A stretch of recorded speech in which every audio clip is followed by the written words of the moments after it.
And what is up? Welcome back. It is Friday night. You're here with the Average Boys podcast. Yeah, it's your yeah. boy Crispy, and I am here with my boys Trigger and Brian D from New Jersey. What's up, my dudes? How's it going? Yo. Jersey. From Jersey. How's it going, man? Let me know what's going on. How's your week, guys? I've Fantastic. actually had a pretty good week myself, man. Did some pretty good sales. Got out, traveling to Austin. That's right. Dude, that's like an hour drive each way, so it's a pretty long commute. But it's a good thing I get mileage, so yay for me. Obviously, you're drinking one of our products. Some of this. What are you drinking there, sir? Some Nice. Alamo distilled whiskey. Some of this small batch stuff. Very nice. Very yeah, nice. Good And what's that old one like? Texas bourbon. I'll tell you right now. Yeah. Oh, you're gonna taste it for the first time or what? Wait a minute. Are you mixing that with like soda or something? Yeah. Come on, bro. You're better than this. You're better than I know. that, man. You don't like the mix or what? You're better than that, bro. You're not up for the mix, I'm right? not Or a you big. just go straight? I'm not a big mixer. If anything, I'll have like a water bag or something like that. But come on, we're better than this. Oh, look, Triggs is doing the whole. So I'm Aficionado. I'm getting a little bit of like caramel in it, slight vanilla, but it's got some really good spice in it. Kind of like a good like oak taste. I could never do that, bro. I could never fucking do that. Like I could never like smell something and like describe it. I don't know why. It just smells like fucking alcohol to me. Dude.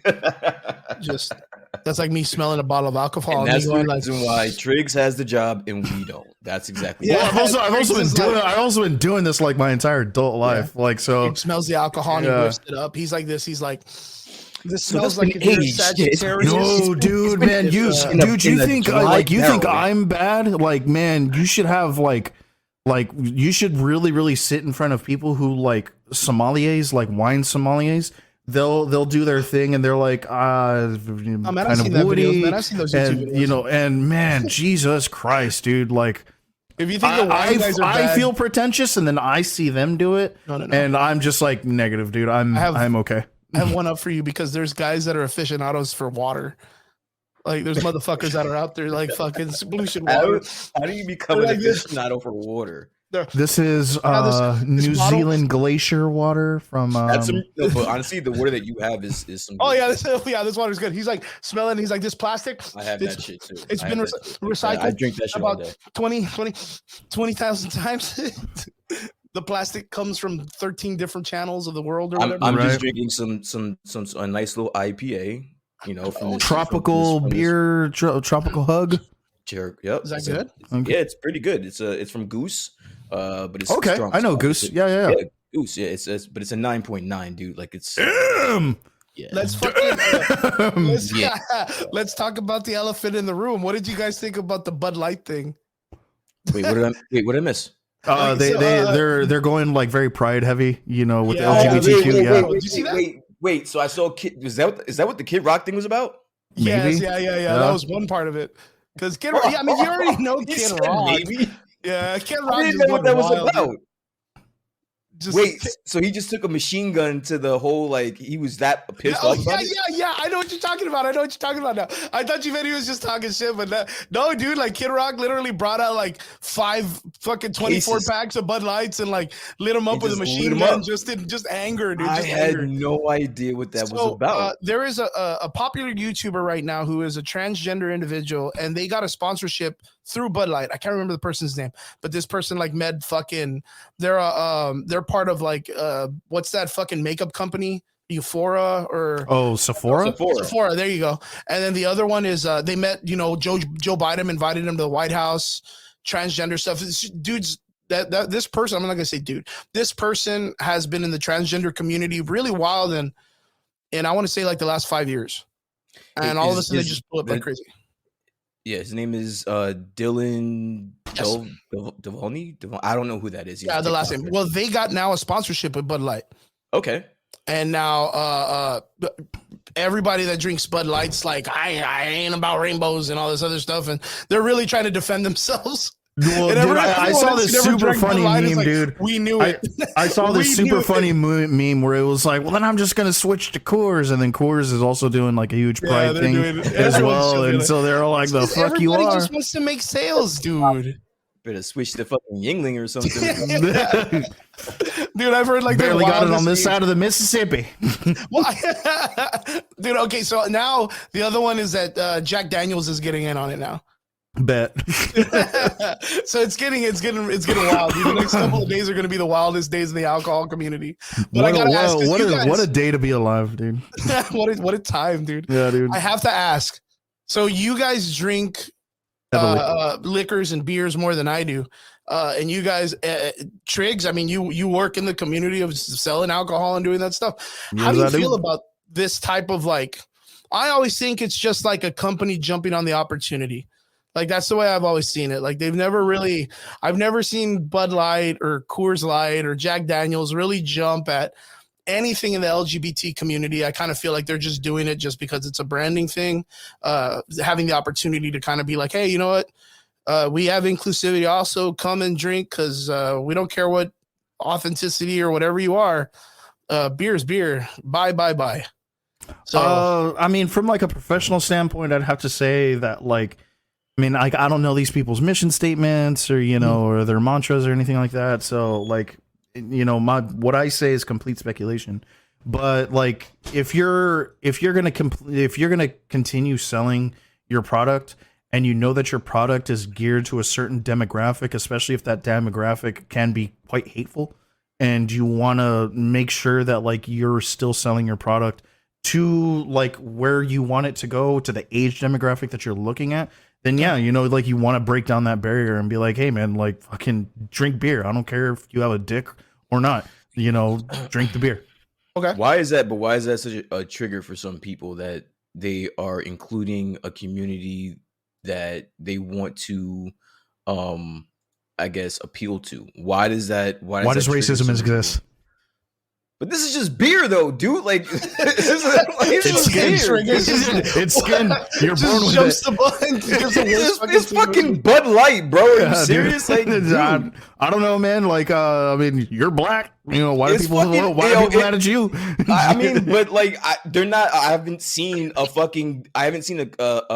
situation where they have a fucking black person sponsoring or sponsoring Bud Light, and then I see fucking Kid Rock go out and just start blasting a fucking case of fucking beer.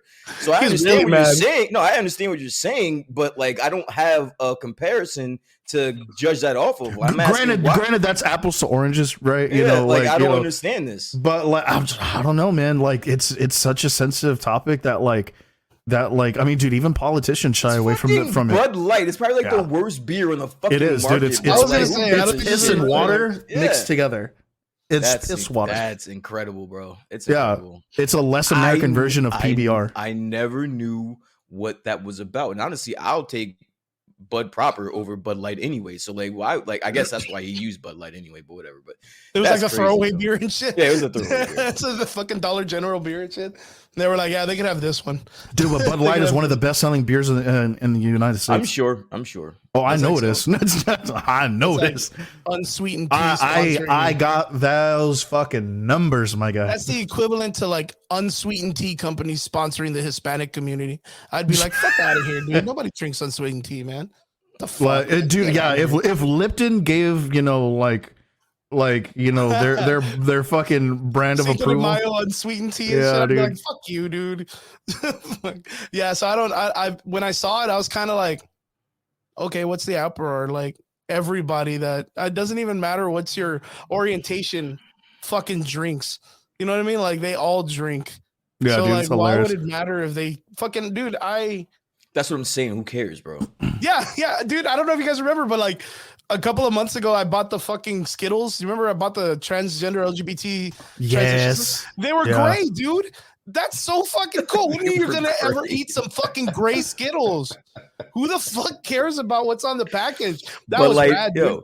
Anheuser-Busch is just trying to fucking make some extra dollars, and That's then, it. That's and literally they blew it, it. And they blew it. Yo, No, dude, they're not even trying to. They're not even trying to make extra dollars. They're trying to keep their profit margin. I'm just saying, at this point, it's keeping your bottom line. They're trying to appeal to a market that, as far as I'm concerned, is untapped in the beer world, and now you don't pissed off Kid Rock and everyone like Kid Rock, and now you got Well, I mean, honestly, dude, I would be more like worried if Post Malone did that, because Post Malone throws beer, Bud Light, everything at his shows. He is a huge proponent. Oh yeah, huge proponent for Bud Light. Oh shit. You watch any of his YouTube videos, Bud Light. You go to any of his concerts, Bud Light. Everything that he has is Bud Light, dude. I'm pretty sure he has a Bud Light wrapped car or some shit like that, a fucking Rolls Royce or whatever. You think he still got it? I bet you. Dude, if I was Post Malone rich, hell yeah. I don't know. I just feel like it's kind of weird. Like maybe Chris Rock. I better be careful. Be careful. You might say the wrong name. I wonder if Kid Rock's just one of those dudes that thinks like, now if he drinks Bud Light with the can like that, it's gonna make him gay, or it's gonna make him. Wait, what? Maybe he's one of those dudes. He's one of those crazy like. He's a closeted. He's a closeted. Maybe he's just weird. Maybe he thinks like they're trying to poison him, and he can't drink Bud Light anymore because they're trying to make him gay, or make LGBT or whatever. And he's like, no, fuck that. You're just trying to poison me. Well, I mean, I guess we won't know because we only have that one video of him just going ape shit on the fucking. Bud Light. We'll never know. We'll never know because that's some straight Tiger King shit, dude. We just see him spray. Seriously. Yeah, dude. For anyone who's ever seen Tiger, you want my fucking bed? Drop there, motherfucker. You have to pry my Bud Light from my dead cold fingers. Yeah, my 3 years, three weeks, dead queer fingers. Boom. three weeks down the road, dude. Chris Rock is gonna make the craziest video, and it's gonna hit like 1 million views just of him tasting Bud Light with the can with like a rainbow on it. Yo, what happened to what happened to Kid Rock, bro? Like he was so cool. Like why did he just? I don't know, dude. I don't know. He MGK'd or something like that. Yeah, he MGK'd out a little bit, man. He's so angry. He's just an angry man. Yeah, that's pretty much what it is. I think it's just white people. I don't know. Okay, so that's a good question. That's a really, really good question about it, right? Like, what is it? Like, what is it about this? Like I said, like literally, I like candies. And I don't know if you remember, like back in the day when we were fucking kids, like they changed like mayonnaise and fucking mustard and ketchup by color. Remember? Yeah. And I vomited 1 million times trying to eat purple ketchup and green ketchup. Like I was like, I just couldn't do it. The squeeze bottles. I know what you're talking about. Yeah. But like, it's really cool to like almost like those little weird, like little food experiments that you do as a kid or as an adult, where you're like, I want to try this. So the opportunity to eat something or taste something that has like a different color. Yeah, but it's a little bit different when you have like, I don't know, like fucking Cool Ranch beans for Doritos instead of, you know, color and shit. Instead of fucking gay beer or something like that, you know. That's the thing. Like, I don't know. You know what I could never do? I could never do the mixed peanut butter and jelly. I couldn't do really? It. I love those, mixed, dude. Right? I could not do that. You're talking about when it comes mixed, right? It's like it comes mixed. I could never do that. All right, okay, so let me ask. Is it the consistency, the texture? Yeah, I have to buy it separately. No. But even with that, I kind of get it because you're like, are you more of a peanut butter guy or a jelly fan? Exactly. I need there's like my a ratio. Balance. Yeah, I need my ratio to be. I know what you mean, dude. Because I'm more of a peanut butter heavy guy. Yeah, because I was gonna say the jelly is very overwhelming. It can be, yeah, for sure. A balance of like jelly and peanut butter together at the same, the jelly's gonna whip it, dude. It's gonna beat the shit out of that peanut butter, dude. And even then, bro, I only like crunchy peanut butter. So it ain't even the same. You're a sicko, bro, dude. You're a psychopath, dude. You're a psycho. You're a psychopath. Whatever, dude. I bet you put your toilet roll on the back, dude. Crunchy peanut butter, bro? Yeah, dude. Fucking 70? What are you doing, bro? Crunchy peanut butter? Like pecan pie too? Jesus Christ. Yeah, you like that's like just crunch, no pie. Well, you know what? Let's settle this right now, gentlemen. Which way do you put your toilet paper, front or back? Front. Front, dude. Okay, Front. good. Oh, Yeah, I can stay on the podcast. Good. Dude, what are you even boys talking about? Take that shit off the roll and leave it on the counter. Fuck I was gonna say, noise, it barely goes on the dude, roll what are you even anyway. talking I leave it on the It floor, sits on the bro. counter. Just Only fucking crazy people leave that shit on the roll, dude. You're fucking nuts. I rip that shit off, put it on the counter, keep it in my hand. I'm like, nah, I'm all in control of the roll, dude. That's We're giving our listeners some riveting shit. I don't know what you guys are talking about, dude. Man. I have a bidet. I don't know what y'all motherfuckers talking about. bidet. The fuck bidet? out of here. It's Japanese, man. Do you mean you just sit you sit over the sink and just splash your ass? Is that what you mean? That would be the fucking wild, dude. That would be wild, dude. You literally have to. Could you imagine Cristela walking in on you doing that shit? God, dude. No, I lost my door, dude. No one walking in on me, dude. Splashing his ass in the sink. In the shower, dude, doing a headstand while the fucking water just shoots you in the asshole, dude. Just upside down, dude. In general, dude, legs split. No, I guarantee it, dude. You guys got to get a bidet, man. It'll fucking change your life. Dude, get the just fuck don't start out moaning when it shoots you up there, dude. If you do, it's kind of weird. I never go past 3 smiley faces. It's just that, dude. Every other country, if I'm not mistaken, pretty much has a bidet. Korea doesn't. Well, Korea's crazy as fuck. Yeah, they are. Are you talking about North Korea or South Korea? Which one? I can neither confirm nor deny that I've ever been to North Korea, but I have been to South, and they have regular toilets, but they do have some hotels with bidets though. All I know about North Korea is Kim Jong-un created everything. Like it was actually Kim Il Sung, but close. Yeah, he created his granddaddy. Are they part of this whole like cancel the American dollar thing? Yes, they are. Yes. No, wait, no, they're not. I don't know. I don't know if I heard them. But South Korea maybe, but not North Korea. So North Korea is trying to jump in on it, but since they're so isolated, it's I forget the acronym, and it's like SPIRS or something like that, SPIRS or something like that, and it's like Saudi Arabia, Pakistan, Iran, Russia, and like BRIC. and yeah, you're talking about BRIC. And like one other country and stuff like that, but North Korea is also trying to buy into that as well. Yeah. And it's not that they're trying to. What they're trying to do is they're trying to remove the American dollar as the currency for buying oil in other countries. Which I mean, they're trying to.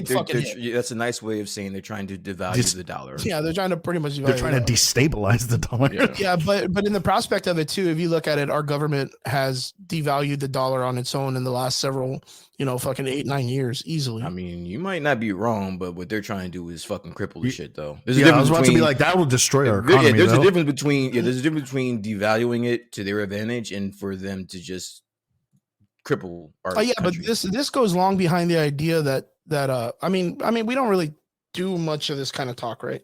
And I don't want to get too crazy into it. I like it though because I mean it's smart. It encourages people to understand what's going on in the world and stuff like that. This, as a matter of fact, I mean, Brian, we've talked to you about it because I know you're really much into like cryptocurrency and all this other stuff, which is of course creating a different type of currency in the world that kind of works universally, and it's a smart thing to do.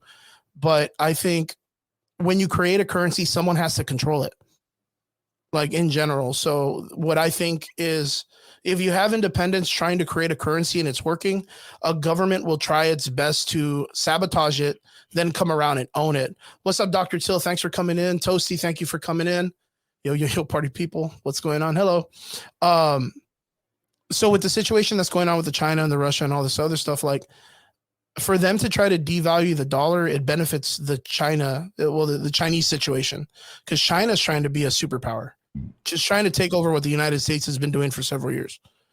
And I mean, the technology and everything that comes out of them and everything, like they're really, really on top of it. The only other person that has that type of pull would technically be Russia, if I'm not mistaken.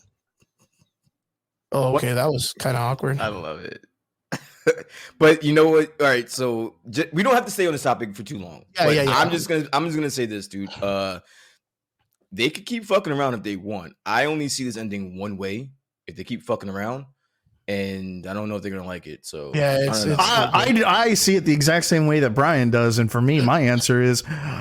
My contract ended 2 months ago, so yeah. I was gonna say, I don't get to get recalled. Good job on that, bro. But you know what? I think I don't think that it's going to be the traditional boots on the ground type of thing. I think this may be more of like a technology type of warfare here. Dude. Yeah, of course. Dude. That's what it's getting to in the last several years. Thanks for jumping into the comment section, guys, from YouTube. I'm guessing it's from probably a raid or something like Twitch. You remember that shit back in the day? Yeah. But yeah, thank you guys for coming in. Book of Boba Fett's probably not one of our favorites, Stevie J.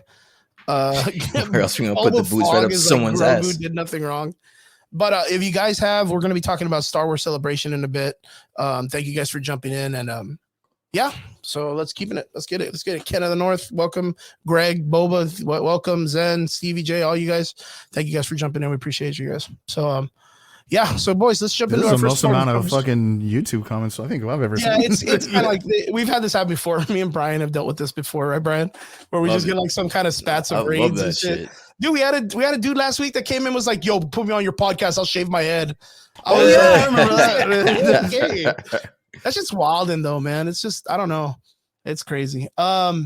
So boys, this past week we had a lot of stuff happen in the nerd community, which is actually really, really cool. A lot of shit happened in the Star Wars community, bro. Damn. Well, yeah, I mean, in general, dude, because if you think about it, Marvel had a drop of a trailer, DC had a drop of a trailer. We also had talks like James Gunn wants to do some type of large Marvel DC crossover that he's really, really, really entitled on pushing on, which I think is nuts. And yeah, of course, we have, fucking Mario Brothers dropped.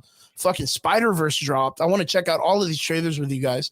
And then, of course, we had Star Wars and all that other stuff. So, yeah, without further ado, I want to jump into some of these some of this stuff and crazy celebrations. It is the death of Star Wars. I'm sorry. Yep. Yeah, man. Are we celebrating the death of Star Wars? Yes, we are. Yeah, pretty much. Stoppable. And Rebellious Trouble says it is their birthday. And I want to say, I guess, happy birthday. Zen, come on, man. Got to be a little bit more. we don't use the hard R in here, buddy. We don't use the hard R in here. That's awesome. That's funny. That's been like an inside joke for us for a long time, man. Man, we're starting off heavy. yeah, we're getting it. Yeah, that's funny though. Yeah, but Rebel says, just joking. Well, fuck it, Rebels. When your birthday comes, just remember we said happy birthday. That's the easiest way to deal with just remember we said happy birthday. Yeah, right. We'll carry it over. Yeah, we'll carry it. Yeah, you can catch that shit in when that day comes. Yeah, let's get to it, boys. So let's check this out. Let's do it. So we are going to be screen sharing. Let's go. We got the official trailer for the Blue Beetles, guys. You guys can check this shit out. Let's get it. Blue Beetle, boys. Hashtag. So wait, have you guys seen this already? Like, yes. Okay. I mean, I literally just watched it. I literally just watched it earlier today. Yeah, I've seen everything that we're going to be premiering today. Okay. All right. I can't wait to get you guys fucking thoughts on this shit. All right, let's go. Hit it. Yeah, hashtag fuck George Lopez. Yeah, we can't hear it, by the way. No, what the fuck? You guys can't hear it? No, dude. Trash, dude. All right, let me fucking do this again. Straight trash, dude. Straight trash. So that one doesn't allow. Okay, here we go. This one does. Screen one. Got it. Okay, now you guys should be able to hear it. Sorry about that. Excuse me? Hey. Finished scraping the gum off that lounger or what? Damn. This is a straight ripoff of fucking Shang-Chi, bro. It's fucking Shang-Chi, dude. Hey, but that kid from Cobra Kai, I mean, finally got an opportunity to get like the big screen, right? Guard that with your life, but do not open it. You went in to get us jobs, and all you brought back was a hamburger? That's that dude from Honey I don't think it's a burger. You haven't looked? What the hell George is Lopez, man. I'll forever say what that the fuck shit. is your beef with George Lopez, bro? He's just a toxic Mexican. He's a fucking asshole. That's what he is. Not toxic. He's just an asshole. Why? Because he wouldn't shake your fucking hand? No, he's denied a lot of other Hispanic comedians the opportunity to come up to the world. Fuck him, He would bro. easily shit on everybody. This ain't what you want. This ain't what you want. I'm not gonna lie, the suit's fucking legit though. Yeah. That's like straight out of fucking Injustice. They literally took the same costume as that. Thank you so much, Rebels. Appreciate that. Re-entry systems ready. This ain't what you want. Yo, fam. This ain't what you want. What is going on? I just want to rock. It's called the Scarab. It's some kind of world-destroying weapon. It's designed to protect its host. This ain't what you want. Sometimes Dude, that's literally, dude, it's a fucking Shang-Chi, dude. That's Shang-Chi. They cut the fucking bus in half too. Goddamn, man. Leave buses alone. The Scarab I'm gonna make a chose fucking you, petition that's like but it belongs Bus to Lives me. Matter or something. Hello. Right? No, is that thing? Your family makes you weak. What the vulture?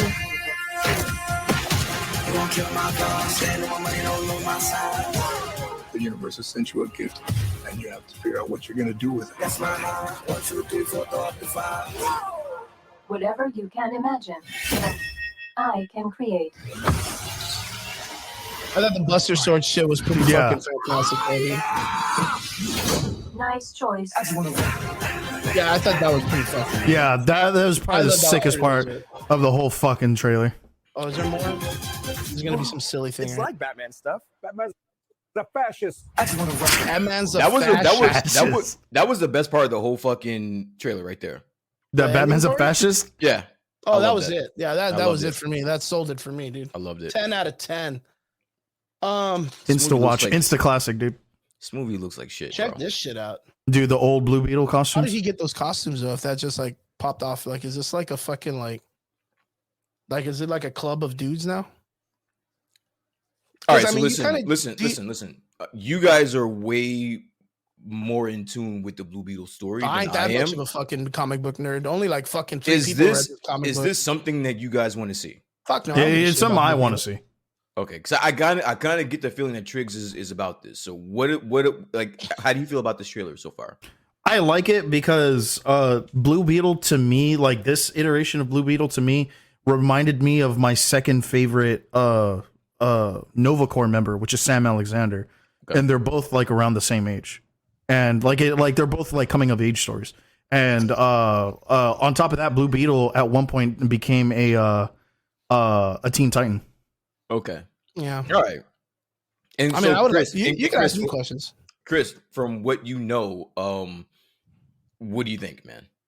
I think the movie looks pretty fun. I think it's a ploy in the aspect of them, like, of course, like doing the whole diversity shit. The Blue Beetle, this character is, of course, the third iteration. I think the first iteration, the main one, which is, I think actually, is it the second one, Triggs?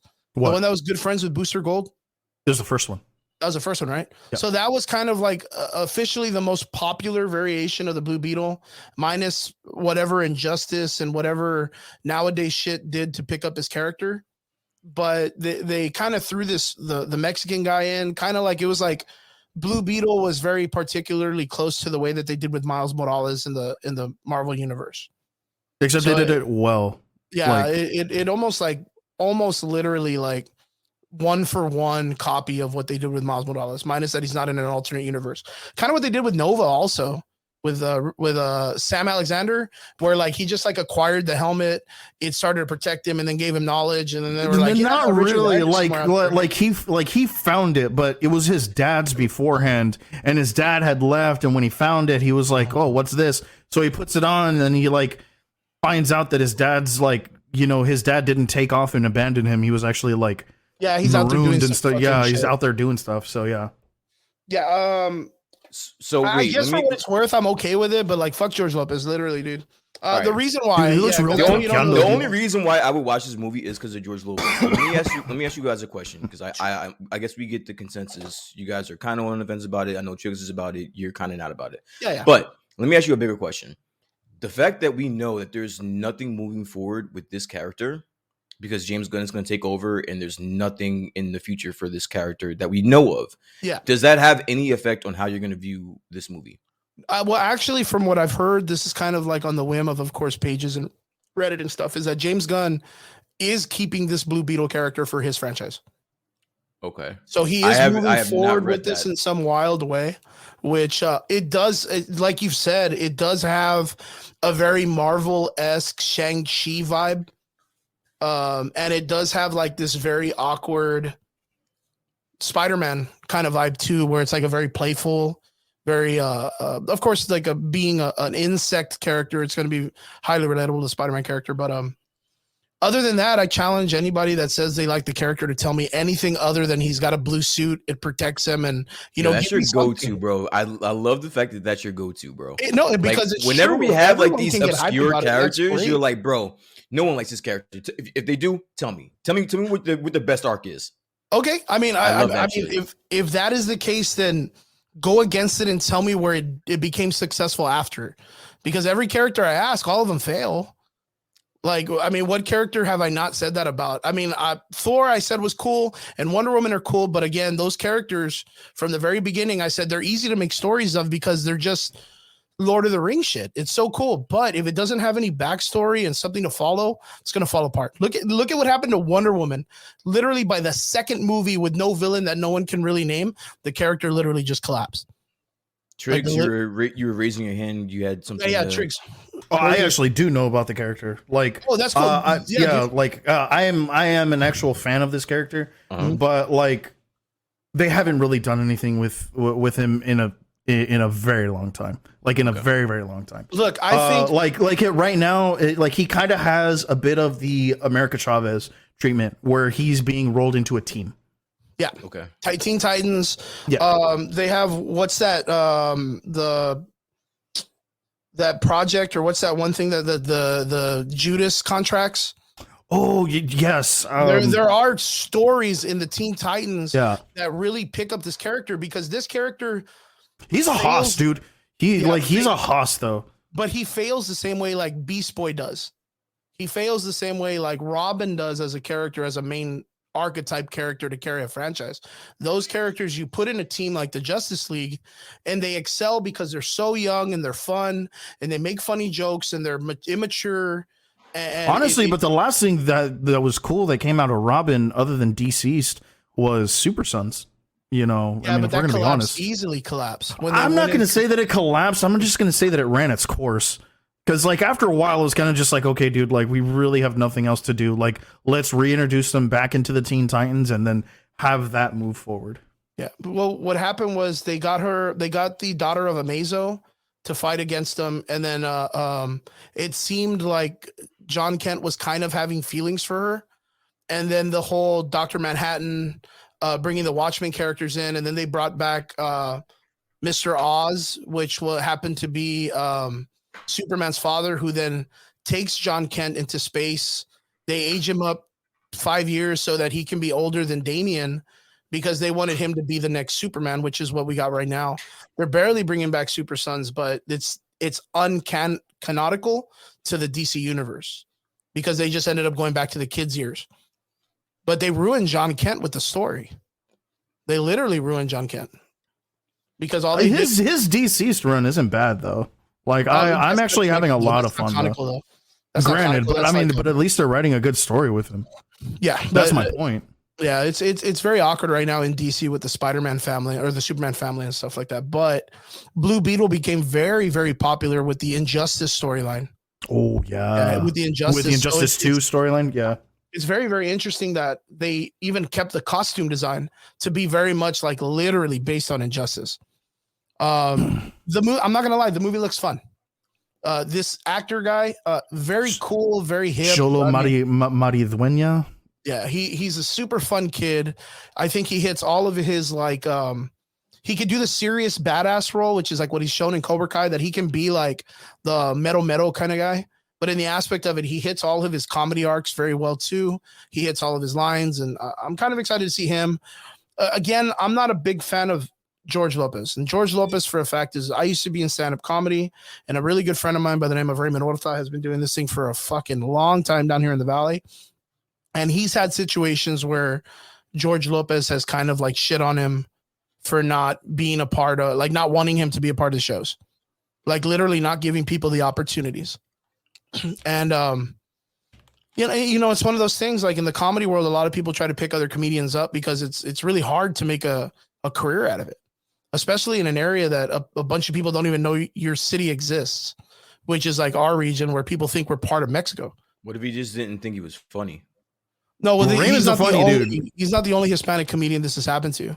Okay. In fact, there's actually another prevalent Mexican, like up and coming Mexican comedian who George Lopez basically just shit on him again. Yep. Let me find this dude's name. In a podcast recently, he like straight shit. He was like, "Who the fuck is this kid? Like, no one fucking cares about this kid. No kid. one gives a fuck about that guy. He's a nobody." Yeah, which is definitely not true. That guy's all over my YouTube. Yep. And then George Lopez literally had to call the guy after the entire internet called George Lopez a piece of shit. And then to PR himself was like, "Hey man, no disrespect. I didn't really mean it that way. Like I was just kidding and all this stuff." And he fucking Ralph Barbosa. Ralph Barbosa. Yeah. And literally kissed his ass trying to make it seem like he was sorry. And it's not that he's sorry. It's just that the actual truth of George Lopez actually came out in the internet rather than it be something that's always been hidden. He's just always treated comedians that way. And that's why a lot of people don't work with him anymore. It's been a long fucking time. So, for him to be in here, I guess you could say that was kind of like turmoil-ish in his career recently because he hasn't really been doing much anyways. But to see him in a DC movie, I'm kind of like, I don't give a fuck about him. I don't want to see him as a hero or as a father figure of all this shit when he's known for tearing Hispanic cultures down, for literally getting in the way of other Hispanic people. Damn, dude, Ralph Barbosa is going to be in Austin on the 20th. Mm-hmm. Yeah, I'm gonna go check him out. So I mean, Brian, you seem kind of on the fence about this. Like you seem kind of like, what's your take on it? I'm trying not to because I'm not from I'm not Hispanic. So no, you're Hispanic to us, dude. It doesn't matter. I want that. I'm just saying I don't see how you can hold that over George Lopez for like the rest of his life or for like the rest of his career. If this guy was good, just I understand that. Well, but the one that came let to me finish and I'll let you go. Right. I apologize. No worries. I hate George Lopez. I understand. And you're definitely entitled to that because again, I've never heard this. I've never heard any of this. True that. But what I will say is if the guy that or the people that you're speaking about, if they're good, it doesn't matter what the fuck George Lopez says. He hasn't been in a movie in God knows how long. He hasn't had a TV show in God knows how long. I don't know how far his reach is in today's entertainment world to stop another up and coming star if they're that good, to stop them from being in a movie or stop them from headlining a show or being in a show. I don't think that he has that much fucking power, dude. That's just my that's just my view from over here in New Jersey, because even George Lopez doesn't reach over here that much. You guys would have a better view on it than I would. So when you say that, fuck George Lopez because he's cop blocking on a few people, I'm kind of like, if they're good, they'll survive a George Lopez. Fuck that kid. I don't put too much onus on that. I don't put too much weight on that. Who the fuck is George Lopez? Who the fuck is he? Well, George Lopez has probably been one of the top Hispanic. How long ago? How long ago, though? Oh, this is still to this day. He's still known as one of the top Mexican comedians in the world. Now, even though I am in New Jersey, I will refute that. I mean, I don't think so. Name two other ones other than Gabriel Iglesias. I'm just saying that he's not prevalent right now.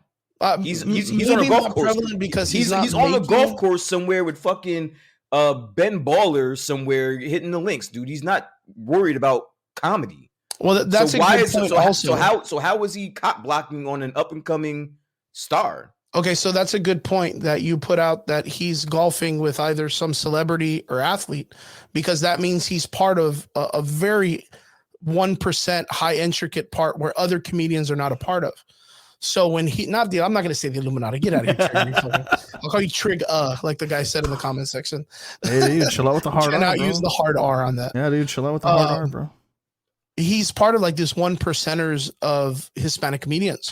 So in the aspect of it, like, yeah, he's not bringing out anything prevalent, but if I have a Barbosa coming to a comedy club and I have a George Lopez, like, nah, fuck that kid. I don't want him to be at the show. If he shows, I will never go to that comedy club. Do you know how many comedy clubs there are? I'm going to stop you. I'm sorry. Do you know how many fucking comedy clubs there are in the world? I'll tell you right now, in our region, none. I think there's one in my immediate area. Disrespect. I'm not even kidding. There's no comedy club in my area. No disrespect. You guys are in the valley, dude. Yeah. Like I get that.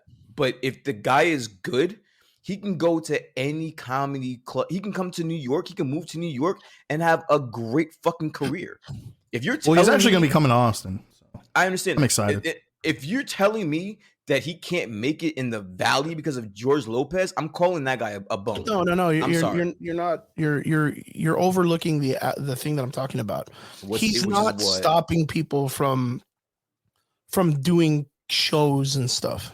Okay, so what's he doing? What he's doing is I'm hearing that's exactly what you're saying. Is like he's just holding other people back by that's denying exactly what you just said he wasn't doing.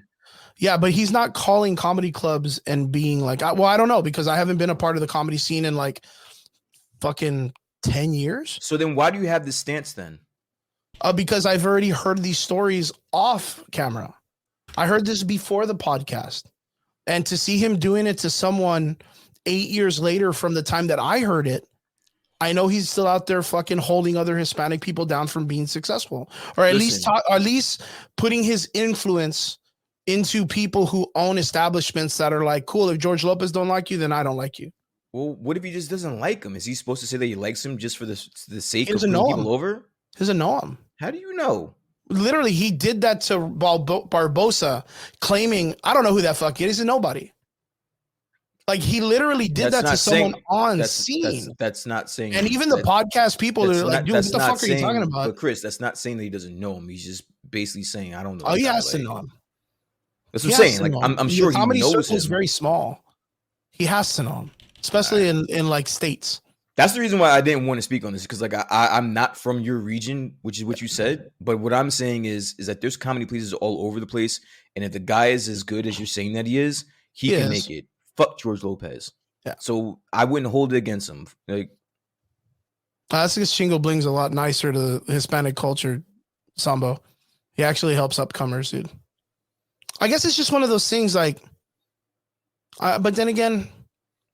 Nah, you don't have to be that way. If George Lopez wants to be a piece of shit to other Hispanic guys that are trying to make a living and come up, he has every right to be like, nah, fuck that guy. I don't know him, so fuck him. Yeah, that's true. That's 100%. But when the entire internet comes back and goes, you know what, fuck George Lopez, I've heard this before, and this is what he does. I'm not the only person saying he's a piece of shit. In fact, I'm a part of a census that's like the Mario Brothers movie, where the critics are like 50% and everyone else is like, nah, fuck you guys. This is a 100% movie. It's 100% good. I think the root of where my disagreement with the both of you is that most people, especially in the entertainment world, guess what, Chris? They're pieces of shit. Oh yeah, I'm not gonna fucking lie about that. So it's like, this is not anything different. I mean, just because he might have said fuck this person or fuck that person, they're all fucking pieces of shit, dude. Yeah, I'm not gonna cancel George Lopez just because he doesn't like some guy that I've never fucking heard of. You guys might have a think about it this way. Think about it this way. This happened like literally, fuck, Trigger. When did it happen with the Barbosa thing? About 3 months ago, maybe 2 months ago. Maybe a little bit longer, probably like 3. And it didn't really cancel him. No one really tried it. I mean, just what you ended up having was you had a lot of Hispanic local comedians and then Texas comedians all come up and say, fucking Barbosa got it from George Lopez like he does to everybody else. You know what I mean? Like, it's kind of like a common thing in that circle. Yeah, it's in that circle. But it's like I said, this is the first time that you catch it on something that's like a public venue. And the entire world sees this guy be a huge piece of shit. It's like when the one dude that you know that you've been cool with all your life, like you end up finding out he has like a Me Too movement. I guess that's a way to do it. But that's just kind of like, even if you break it down, I'm not even fucking around. This is 100% almost what the entire Hispanic culture is like. Yeah. Where like, if you make it, people would rather see you fail and then them take that position. Nobody really goes and tries to pick anybody else up. I would see if George Lopez was still on top. He was still touring.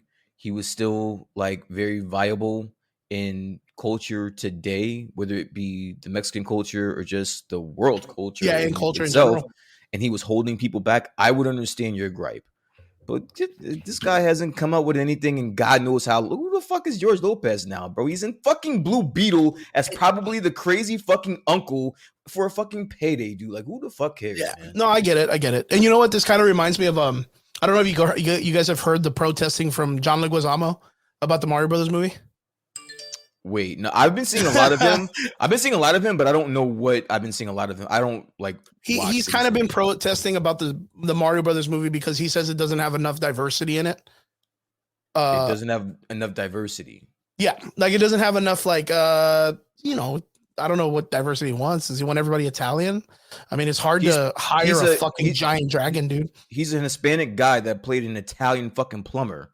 Dude, he's in the same predicament. Yeah, he's in the same predicament as the old movie. So, yeah, it's a little wild. It's a little wild, but he's really about it, man. If you guys ever check it out, type in John Leguizamo protesting Mario movie. I really don't think it's going anywhere. It's not even in TMZ like news. I don't know what the shit. fuck John Leguizamo's got to protest, dude. Because like even he said like that his movie was trash. Like he was drunk the whole fucking movie, dude. There's a whole documentary. Who the fuck made you the fucking overall seer of Mario shit? Brothers. Yeah, dude, like, sit your fucking Mexican ass down, dude. Look, if he comes out as the pest again, dude, and protest, I'll fucking follow him, dude. Yeah, dude, you were supposed to be in the last two John Wick movies, bro. But where are you at? I love John Leguizamo. Oh man, Rhino, dude. Rhino's like, last thing I heard about George Lopez is he got a kidney from his wife and then he dumped her. No bueno, Georgie. Now that right there, that's some scum shit. Now that's some scum shit. Now that is newsworthy. That's some scum shit, dude. That's some grimy shit, dude. So how do you guys feel about the Blue Beetle movie, man? I don't want to get too much into this shit, man. Honestly, man, I'm for it, dude. I'm actually kind of hyped. Okay, good shit. Is it a watcher? The movie? Yeah. Is it a watcher? Are you gonna go check this bitch out? Oh yeah, 100%. Yeah. What about you, Brian? I know Brian probably froze up a little bit. His internet's been acting up since last week. Dude, my internet has been a little bit spotty. I was gaming earlier and DC'd a couple times, so I'm actually really, really glad that I'm not having that happen right now. Not gonna lie, in our area, I don't know if you guys realize this, but we've been going through some really crazy thunderstorms last 2 weeks. Dude, you guys got it from us, man. Yeah. Well, it was coming out of Mexico. It looked like yesterday when I was watching the Weather Channel. It was coming south, my guy. Yeah, it was coming south. But from what I know too, that thunderstorm that we're dealing with is also coming from like Brian's area. Yeah, you see, we lost the feed. Yep. Yeah, we lost the Brian feed. It's good. It's all good. We'll catch up with him in a bit. But yeah, there he is. He probably had to reset the screen. There you go. Hey Brian, I didn't even get to ask it, but are you dealing with that storm weather too, or what? Yeah, my internet's been really out all day. Real spotty. Yeah. Very spotty. But usually it doesn't kick me all the way out. Today it kicked me all the way out. Yeah, dude. What are you eating, Brian? I see you munching, cuh. Oh, I'm eating grapes. Hell yeah, man. Candy grapes, bro. Hell yeah. Yosemite Sambo says the last good thing George Lopez did was snatch Carlos Mencias by the throat. I've been seeing a lot of those comments. Did he really like put his hands on This was at a comedy show. He fucking choked him up against the wall and was like, "Don't you ever." But in George Lopez's defense, like Carlos Mencia is also a huge piece of shit. Like that guy's a straight joke stealer. Fact, dude, I was at the Comedy Store doing my show the same week that Joe Rogan jumped Carlos Mencias. Me, Raymond, and all of us were at the Comedy Store that week. That was hilarious. At the Best Western across the street. He ripped him apart, dude. That was hilarious. Yeah, that was that was nuts. Yeah, because Carlos Mencias was steal jokes. He was real famous for that shit, and that's what he got called out for. Joe Rogan just brought up the fucking comedian that actually had his original jokes that he had stolen from, and boom, just instantly fucking called him out. Super sweet. But yeah, that's about the time I was in comedy for about a year.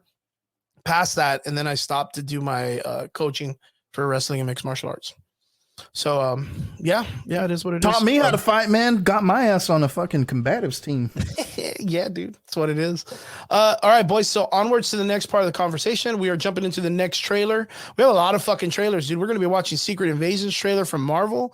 This popped off early. I want to say last weekend, probably. Was it during weekend? Monday? It was like very. I'm gonna check it out right now, dude. Yeah, they've been releasing this shit like at 3 a.m., 4 a.m. in the morning and shit. I believe it's more to 5 days ago, so Monday. Yeah, but they always release it at such fucking wild times, dude. Wild fucking times. Alrighty, folks. Let's see if I get back over here. Ned is less Hispanic than USCK. That's funny. I know these boys be wild in the comments. All right, let's check it out. So this is Secret Invasion on Marvel. We're jumping into the opposite side of the spectrum when it comes to comics. I did get to check this out, boys. Have you seen this trailer already? I have. Hell yes. yeah. Good shit. Anybody else in the comment section? Let us know what you guys thought of the Secret Invasion trailer. It does have This that looks badass fucking espionage Winter amazing. Soldier. Dude, fucking Emilia Clarke, bro, steals it. Steals it. Yeah. Everybody does such an amazing. I think fucking Samuel job. Jackson's gonna kill it too, bro. Oh, 100%, dude. Yeah. Let's check it out.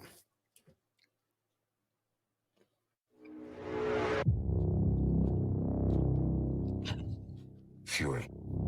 Straight up, and you know what? I think they're going to reference his father, which is the white one, the white Nick Fury, which was done by Hasselhoff, David Hasselhoff. Patrick Swayze. Swayze. Oh, No, it's Hasselhoff, dude. Yeah, I know. He was Colonel Sam Jackson, which is the grave that they find. You're in no shape for this fight that lies before us, old friend. Captain Jack, which I kind of feel is a little weird, but it's cool. Like they do it. I don't feel like that's going to be the leader of the resistance. Or whatever. See, that's the dad. Personal. Very few of us know about the wars fought in the shadows that have raged on this planet. Damn, I just want to pause shit and talk Do you about feel it. responsible?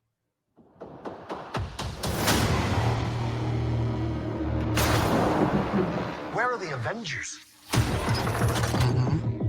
That's fucking crazy War looking. is one I have to fight alone.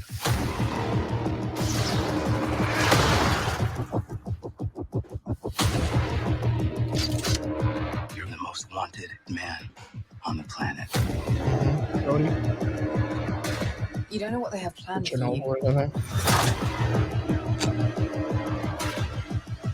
The great Nick Fury. Silence. All right. Rhodey is a scroll, bro. You think so? Hell yeah. Damn, dude, that's crazy. One last fight. Driving to Arizona, my dude. Don't you be careful, man. Be careful. All right, boys, let's talk about it. This is something fucking super crazy and interesting. I am a pretty big fan of the Secret Invasion comic book line. It by far is probably one of the coolest fucking stories, including the fact that it brought back Captain Marvel, the original Marvel, from the Dude, it was the 80s, and then he ends up precursor being a to fucking like, Skrull. dude, it's the precursor to like one of our favorite story arcs. Yeah. So it's very, very important that we talk about this because, of course, this isn't a 1-for-1 from the comic. Not at all. But the Not at all. setup is kind of very interesting. The Talos in the comic, if I'm not mistaken, is one of the major villains who works alongside the princess of the Skrulls, The Queen who is Skrulls, the person that is trying to invade the Earth after the Illuminati kind of tried to flex its shit on the a ship of Skrulls in space that was close to the Earth, and when they did that, they got jumped and they got their asses whooped, and then they got their shit stolen, and that kind of kickstarts the whole entire aspect of the Skrulls taking spots of the of these characters, and a lot of fucking characters are fucking a one and done. So like, there's that scene in this where it's like let me bring this down a little bit so that way I can fuck around with this one. So in the Super comic book, Skrulls. this is literally the scene of all the superheroes that are all Super fucking, Skrulls. yeah, dude. You remember that shit? And it was like a Yeah. fucking, like a big ass column of all the superheroes. And there's a fuck. So when you guys get into like your deep cut comic shit, I can't follow. But when you get to like the bigger arcs like this, I'm right there with you. With like yeah, the straight. Super Skrulls, I get that. And the or, thing like, is the like Super Secret Skrulls, Invasion it's gonna is be like fucking amazing. Yo. it's by Honestly, far one man, of, like I the- really wouldn't mind going back to like our old comic discussions, especially if we started discussing this one. You know, like we used to back in the day. But it's not going to be the same though. It's So not the I don't same, and that's understand. It's the- not. that's Gonna the be thing is, I know feel it like isn't. it'd be a hard discuss because my thing is I want to see. From what it looks like, of course, during Captain Marvel, the first movie, Sam Jackson helps the immigrants of the Skrulls find some type of place Sanctuary, here on yeah. Earth, Yes. and they kind of like mix in with the people. I don't know how deep that goes in the sense of they're taking the lives of people who have passed or just jumping between people when they see them and just trying to live life.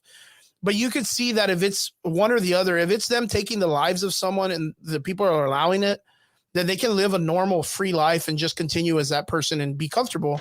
But if they're jumping between people over and over again in a day, like that could be quite daunting on someone to live life on the run at all times. Yeah. So that could, possibly create this aspect of a resistance that they're just like, why are we living in the shadows? Like, we're stronger, we're cooler, we don't have a planet. Fuck these people. They don't look at the way they're treating the earth after the snap. They don't even care. Yeah. So they're just like, no, fuck the human beings. Fuck these dudes. All they do is fuck things up. So I can see where there's like a really interesting story where a pack of scrolls are out there being like, cool, we're going to take over. And they're like, well, how do we do that if Talos, our leader, is working alongside these people? And they're like, well, we need another leader. Well, how do we make him another leader if we're all pretty much the same shit? Well, we got to create a super one. Got to create a super scroll. And that's where I think we see that one character that kind of like shoots that piece of him. But it's kind of weird too, because the Super Scroll was originally created in the Fantastic Four series. Fantastic Four series, and yes. He was created with all 4 powers of the Fantastic Four. In general, all 4 powers, right? Yeah.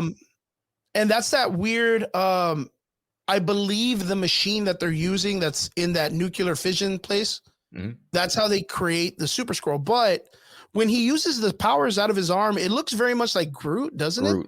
Yeah. Yeah, it's more like a tree, which.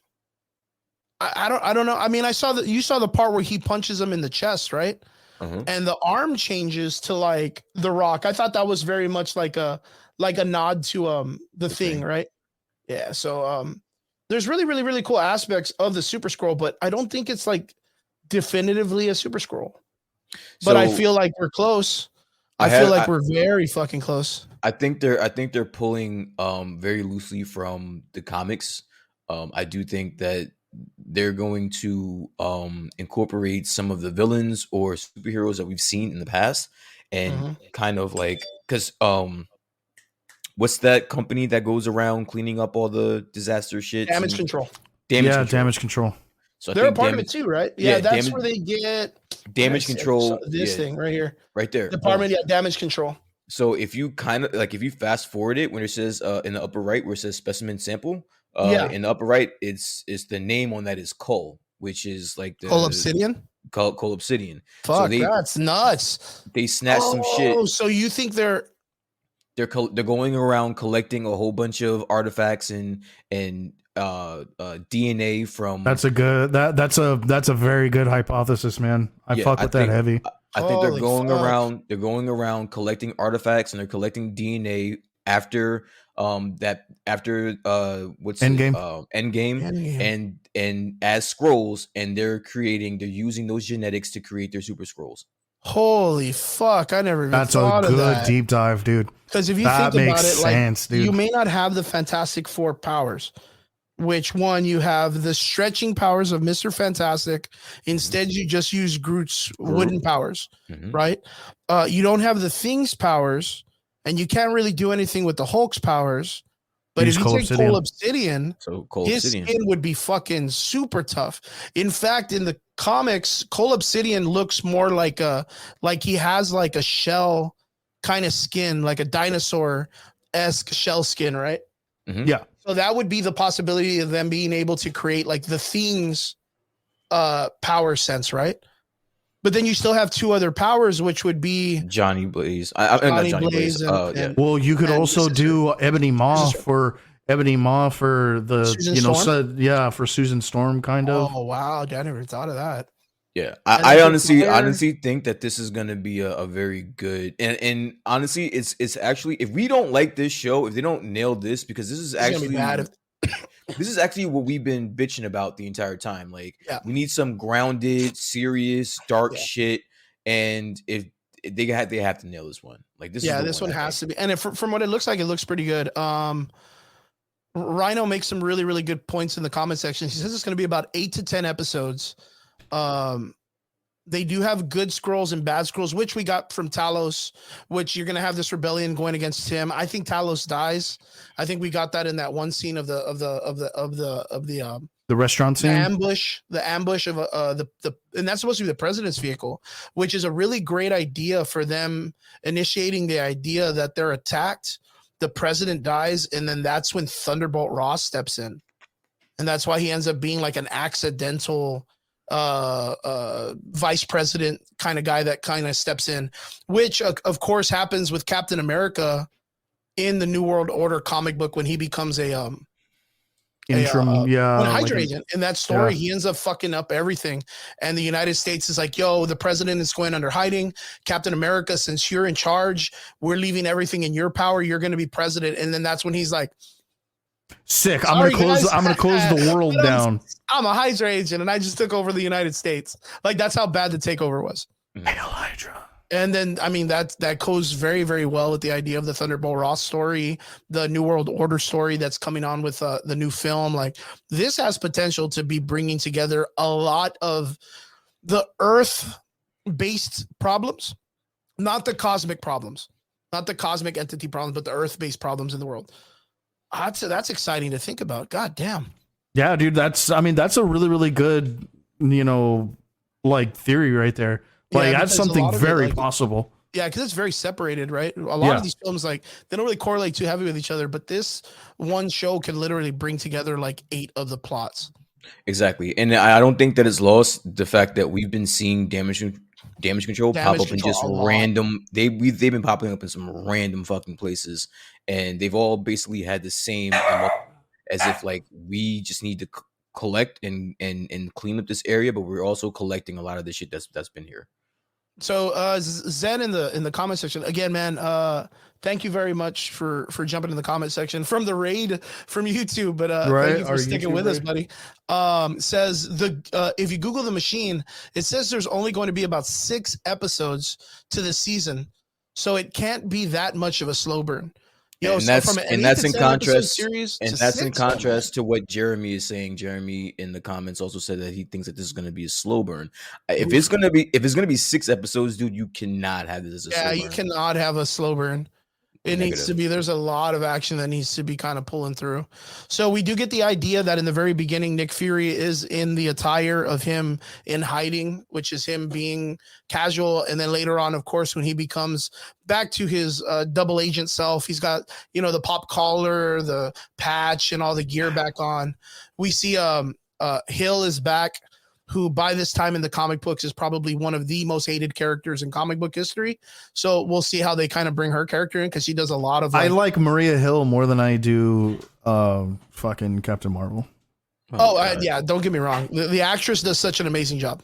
Right? Wait, are we talking about wait, let me No, I'm talking about comic books. Okay. Oh, yeah. In the comic, dude, Maria Hill in the comics. He's about to get me started. Shit, dude. Okay. But you're looking at a chick that literally like fucking put all of the goddamn supervillains in literally Westview and WandaVision, took over their brains, minds, and lives, and then was like, yo, now you're gonna go, deliver milk and fucking make cake and live fake lives and all this shit. They literally like they forced them from not having actual life, lobotomized them, all the super, like the ground level villains.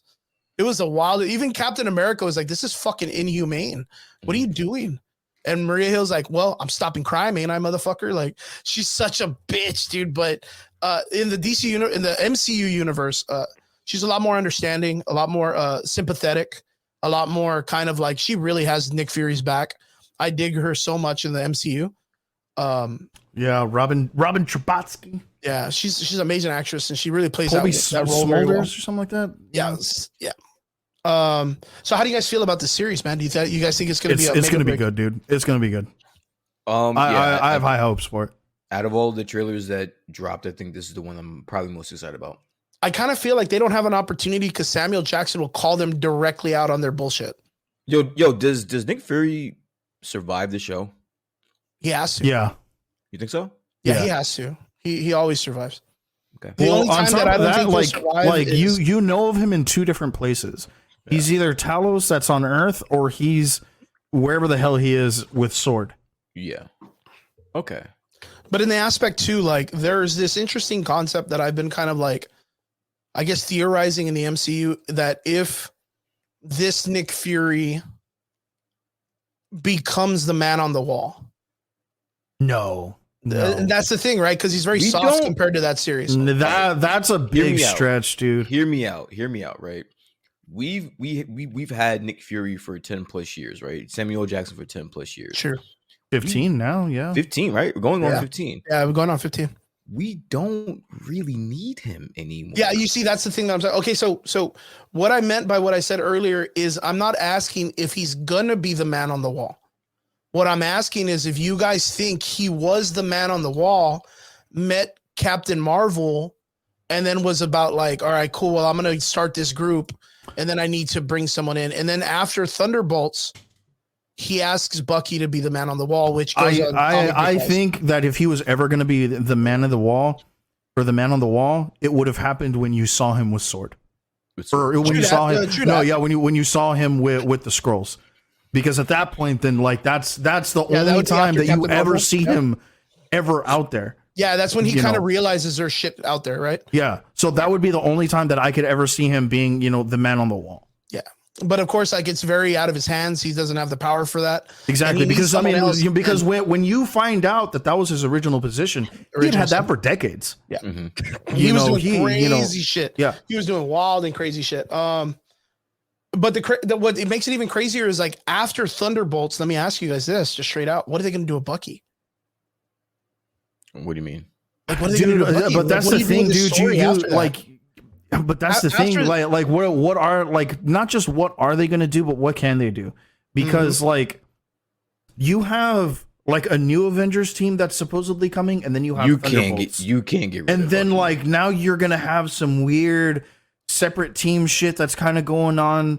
I mean, it didn't really count with Guardians of the Galaxy because that was two different premises to begin with. You can't get rid of the White Wolf. You got to take this into consideration. You cannot have Bucky on the same team anymore with Sam Wilson because Sam Wilson has to shine as Captain America for it to work. He has to shine. If you have Bucky, you will always be like, "Oh, well, Bucky's there." You don't need Cap as long as Bucky's there. Well, it's the same. Bucky, it was the same thing with Cap though. But Bucky needs to do Bucky shit. Like you cannot have him stay with Sam. But we always kind of thought in the MCU. I'm not saying in comics, but in the MCU, you always kind of had Bucky and Cap together. So why not? So why would that be different now? Because that stayed with the Falcon and Winter Soldier story. You still had Captain and Bucky together. But you had a full. There's no way. You had a full circle return of that character where he comes to terms with his past. He amends for his things. And then later needs to kind of do his own thing. He cannot be babying the Falcon all this time. That's fine. I'm not saying that they won't. I don't think he has to baby him, but you don't kill him or get rid of him. He's not going anywhere. He's a fan favorite. You don't. He's a fan favorite. But that's what I think. They're going to stay to their respective teams. You're going to have the Thunderbolts, and then you're going to have the new Avengers. Yeah, it's like there will be a crossover. But it's not going to be, like, oh, the Guardians of the Galaxy happen to see the Avengers doing something. Oh, we'll do a team up. It's going to be a big thing for the two of them to really come together. At the end of the day, no matter what you feel about storyline wise, Sebastian Stan or Bucky, he's amazing. He's a great actor. Not only that, but he has been part of arguably the best MCU movie of all time. Oh, see, no, that's 100%. So you're gonna figure it out. You're gonna keep him in the MCU at some point. Yes. I honestly think that you have a bigger chance.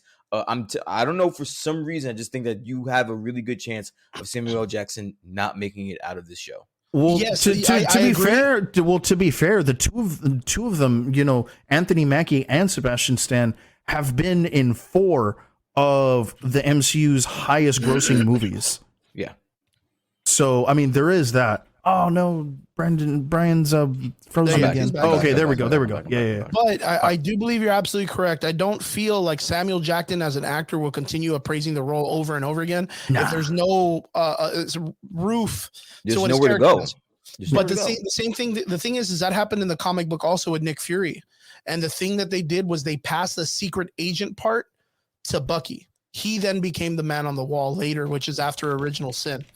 And then, of course, like Captain America or Maria Hill or Iron Man or Norman Osborn, they then became the director of S.H.I.E.L.D. They had that one character that's the mutant with the translation powers, who was the top level character for S.W.O.R.D. The green-haired chick, I just forgot her name. Striggs, you'll probably remember her name. I forgot her name. What? The chick that was in charge of S.W.O.R.D. The green-haired chick, she's a mutant, and she can, like, translate stuff. If anybody in the comment section, you guys can Google it for us. But Nick Fury was always this dude that not one person can do his job, and that's where I feel like there's a possibility that Bucky will eventually. No, not Polaris. Abigail Brand. Polaris is Magneto's daughter. Abigail Brand. Abigail Brand. There you go. Yeah. Abigail Brand. She was the leader of S.W.O.R.D. and Alpha Flight for a bit on the S.W.O.R.D. thing, but I just have this vibe that the only thing that you can really do anything left with Bucky is to give him that man on a wall story. You know what I mean? Like where he like takes out Thanos with like a fucking adamantium magic covered bullet from like 8 million light years away or whatnot. So I kind of feel like it might be that. So sorry, Brian. I know you're dealing with the internet. I apologize, dude. Yeah, don't even acknowledge it. Just keep on going, dude. Just well, I'm just saying that I kind of feel like, well, with Nick Fury's job, you can't have just one person take over his job because it's so complicated as to what he's done throughout the years. But I feel like the secret agent character will eventually be Bucky in that sense. So, guys, overall, what do you guys feel about the trailer? Are you excited? 10 out of 10 kind of vibe or what? Oh yeah, dude, for sure. I mean, I'll watch damn near anything with Emilia Clarke in it, you know. And then on top of that, like this was a super prevalent story arc, so I have to see how they're gonna do it anyway. You know, like I've read it multiple times. I mean, I know Secret Invasion through and through, you know. And then on top of that, it was the precursor to like one of my favorite story arcs ever. Outside of Secret Wars, no Siege. No, Siege. Siege. Yeah, the Norman, which correlates very well to the Thunderbolts movie or TV show. Yeah, I mean they could easily make the Thunderbolts, you know, the new Dark Avengers or some shit like that. You know, if they ever wanted to go that route. But yeah, dude. Like I said, you know, I'm very interested to see what they're gonna do with it. All right, boys, onwards to the next trailer. Did you guys see this? We got Spider-Verse. Let's check it out together. Fucking loved it. Jumping on to another Marvel landscape, Sony Marvel. So let's check it out.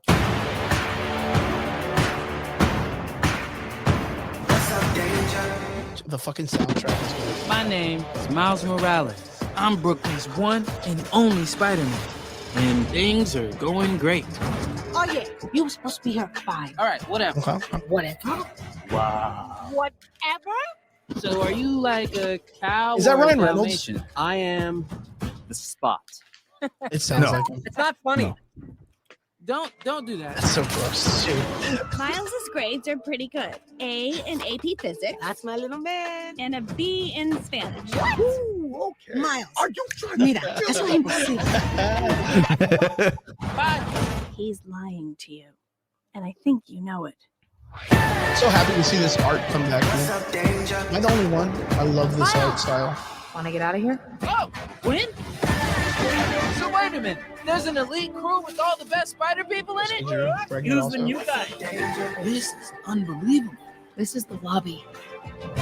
Miguel O'Hara. The whole thing was his idea. What's a guy got to do to join this spider team? You can never be part of this. Don't even get me started on Doctor Strange and the little nerd back on Earth 1999-99. That's fucking cool. I loved it, dude. That was like the That's hugest nod. fucking cool. To give reference to the fucking Peter. film. Miles! Mayday! You have a baby? Mayday, Parker. I have a baby. From here. Miles, being Spider-Man badass is a shot. sacrifice. You have a choice between saving one person and saving every world. Send me home. I can't do that. I can do both. Spider-Man always. Not always. What about Uncle Ben? If not for Uncle Ben, wouldn't be most here. of us wouldn't be He here. would not be here. Can't stop me now! You can't run forever, kid! I can't lose one more friend. Miguel, this isn't what we talked about! You knew? You have no idea what you're doing! This movie's gonna be fucking dope, bro. Oh yeah, sick as It's fuck. very interesting because it's way fucking crazier than the fucking Spider-Verse do my own thing. comics, right? Way different. Stop Spider-Man. Well, yeah, I mean, Spider-Verse was That was amazing. centered I love around that Peter part. Parker. Which I still think it's gonna be. This is amazing. I love this part. Is that horse, dude? Spider horse or what? All right, So boys. if this was the first time, if this was like the first trailer, I would have said this was the best trailer, hands down. But we already got a trailer, so like this is just more. Well, like we had like a teaser, kind of. I get it, but this it's still first full length. This is a good. It's good. It's No, it's a good It's burn, dude. I'm still gonna put the Secret Invasions over this one, only because I'm with you we've already gotten a little bit of a taste for this movie, but this movie is gonna be great, yo. Hey, we got a special guest, our homie, our man, the myth, the legend himself, Michael Mr. Betancourt in the show. What's up, Mike? Hey, gentlemen. What's going on? Coming so late. No, you're good. We're still talking about some of the trailers that popped off this week. We just saw Spider-Man Across the Spider-Verse trailer with everybody in the comment section. Mike, did you get to see this trailer? Of course I got to see the trailer. Dude, okay. Premiered that night. Okay, let us know. So we've already covered Blue Beetle. We've covered Secret Invasion, Okay. and now we're into this one. Out of the other two trailers, you got to see both of those also, yes? Yeah, I got to see them both, definitely. Okay, out of all three of these trailers, which one are you most excited for? Spider-Man Across the Spider-Verse, 100%. Okay. I can't be mad at that. Yeah, you can't be mad. I mean, Secret Invasion is close to my heart for the comic, but it's going to be a tear away from the comic book, obviously. So let me ask you guys, Mike, of course, awesome always to have you on the show. I brought you on because we're going to be literally we have a whole discussion dedicated to you. Can't wait. The Star Wars celebration is what we're going to be covering today. So we're going to be talking about all the shit that popped off. Fuck, even the Indiana Jones trailer that no one's watching. Indiana out of the fucking adult out of the grave, adult daycare or whatever. I like how we say nobody's going to be watching it, but my nerdy ass is like, well, I want to buy the toys I saw at Target from Indiana Jones, and I'll be in there to watch it. They better just have him going to go get a pudding or whatever. That's what Indiana Jones 5 would be about. Just getting out of his room to get pudding, dude. We're gonna be jumping in that a bit. We're gonna be talking about this just for a little bit, Mike, and then we're gonna get right into it. So I'm glad you're in. You're right on time. It's so cool to have you. Love you, man, and good to catch up. So across the Spider-Verse, this is gonna be the first of two films. Does anybody get the idea of what it is that this film's trying to do? Like just the plot summary, if anybody can kind of break it down. Because I'm still slightly confused. And the one thing that I get is this is correlating with the comic book, right? Which it's the difference between Miles and Peter was where Ben Parker dies in Peter's life. We know the Prowler dies in Miles's life. Mm-hmm. But later on, that's his Uncle Ben. I'm not mistaken. Yeah. His dad dies. That Miles's father actually dies. Because in theory, his dad would literally be his Uncle Ben to his Uncle Ben story, since Uncle Ben was morely like Peter Parker's father figure. Mm-hmm. So his actual dad passes away. That's where I want to say it's a little ass backwards for me. Is in the comic book, the death that creates Miles as the ultimate Spider-Man is the death of Peter Parker. It's fucking Peter Parker, man. Spider-Man taking that bullet for Captain America. No, I guess spoiler alert from 10 years ago. He takes that bullet for Cap. The Green Goblin beats his ass in his home, and Parker falls, and that creates that need for Miles to be a hero. And we get a little bit of that in the first movie. Standing at that grave. So I understand the idea of Prowler, is his Spider-Man reason, but it's really not. I think Prowler and his uncle passing is Miles' reason to hold on to family, not to be a hero. And that's, I think, the dynamic we're going to get in this movie. The cost it's going to take for Miles to be both. Like he says in this trailer, he's like, Spider-Man can do both, to protect his family and be the hero. And I think that's what we're going to get in this story. At least that's what I'm hoping. What do you think it does though? Like, there's going to be that aspect of him going back and him getting away from all the Spider-Men, trying to save his father. Do you think overall the overarching thing is going to be he has to let his dad die so that he has his Uncle Ben? I think bigger than that. I think it's just him. Honestly, no matter how generic it sounds, just him growing up. Like we're watching a kid grow up and make some real grown decisions, real fucking decisions, some real decisions, and him finding his way. I don't think it's going to be anything deeper than that. I think it's just going to be him learning who he is, growing into this Spider-Man role, learning what that means, learning what it means to his family, and how to balance it. It's really just a Spider-Man is just like the regular Spider-Man. The regular Spider-Man, Peter Parker, had to go through the same thing. So I think like this is just what we're going to see here, and that's what I see. Good call. Triggs, what about you, man? Honestly, man, I agree with Brian because like.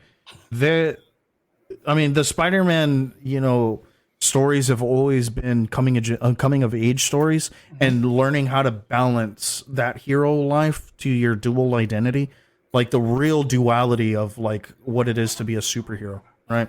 And I think it's being very face forward and very prevalent, especially in the Miles Morales story, because like you have a kid who's in high school who like had absolutely no idea this is going to happen to him, very Peter Parker like, and then you get roped into like a huge universe day one of being Spider-Man, and you're forced to grow up like that, and so like I'm really really excited to see how this is going to go. On top of that, fucking Into the Spider-Verse was like 10 out of 10. Anyone who says that it was a shit movie, no, fuck those guys. is like not a friend of mine. Fuck that, dude. He ain't no friend of mine, but probably the best Spider-Man movie they've ever created. Yeah, easily, and like close, to be honest with you. Yeah, and I still, I would gladly rank it above No Way Home for me. I know that people have their distaste for it, but that's your movie, bro. Yeah, you know what? I don't know if I'm on my villain arc or what, but I kind of disagree with you guys, man. Okay. I really think he's going to get out there. He's going to get to his dad, and he's going to have to realize his dad has to die. What? Yeah, and the reason why is because I think that's going to be the precursor for the that family that comes in. What are they called? The totems and all this stuff.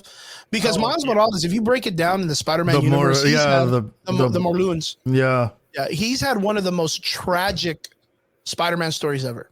Even though like the character right now has been like they really haven't done much with his character, except for what they're doing with like Carnage, I guess, and Venom, but it's more based on them. Miles' character, he lost both his parents. He loses his uncle, and not only that, his love life lives in another fucking universe that he cannot go to, and then in the very end, loses his entire universe. Like the guy has like a tragic backstory. Well, to be fair, they're reintroducing the Ultimate Universe anyway, so fucking get over it. They have their moments, but it's just if he loses his dad, I don't think if he loses his dad, it's not going to be because he realizes he has to lose him. It's going to be like that. He just cannot stop it because it's just meant to be. My call on this one is he doesn't lose his dad. He has to make a choice, and it's whether he's going to save his family or let Peter B. Parker with Mayday now, be a hero and sacrifice himself. Oh, don't say that, Mike. That's my call because he has, dude. He's I see that happening more. Yeah, me too. Because we even see Peter show up and be the protector against Miguel, and Miguel is a scary SOB, a Spider-Man 2099. He's a hoss, dude.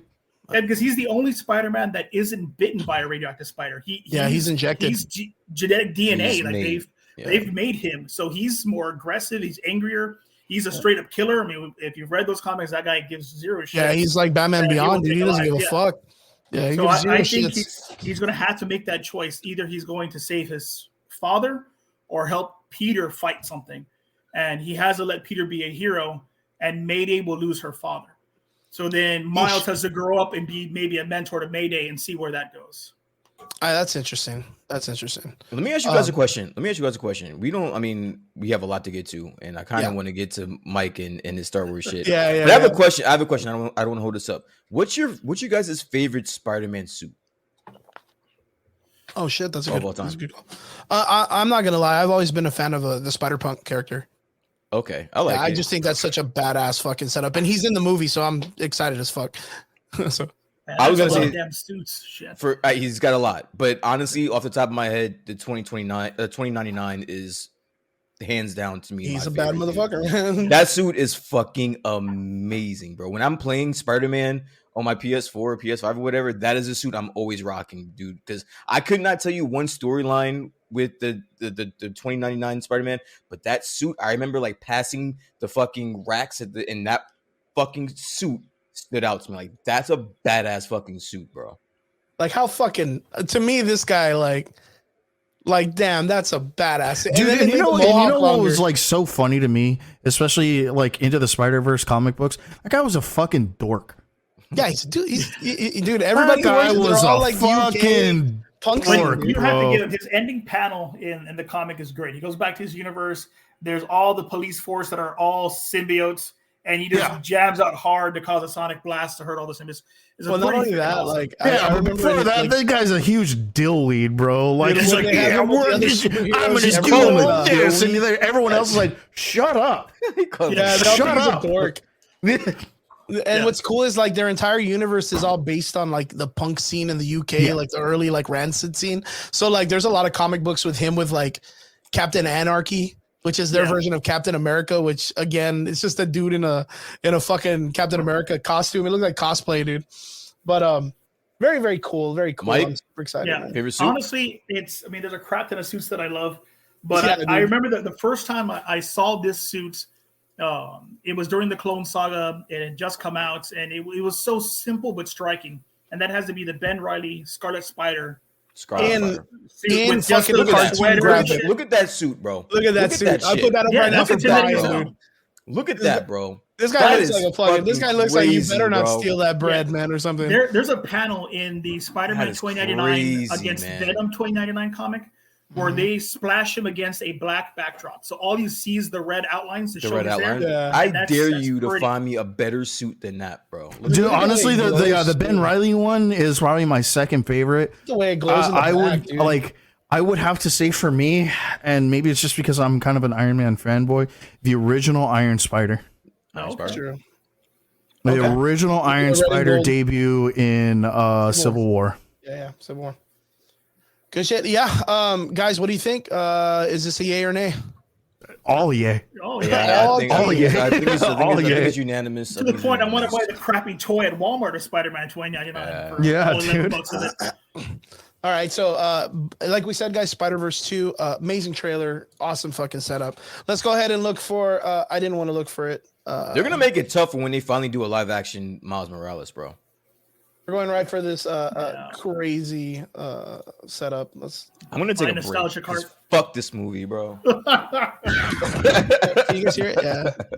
I don't even know what I'm watching, guys. Look at this shit. Indiana Jones. Hey, there's your colostomy bag. I'm retiring. Well, in that case, what are we It's a drinking? good song though. For the goddaughter.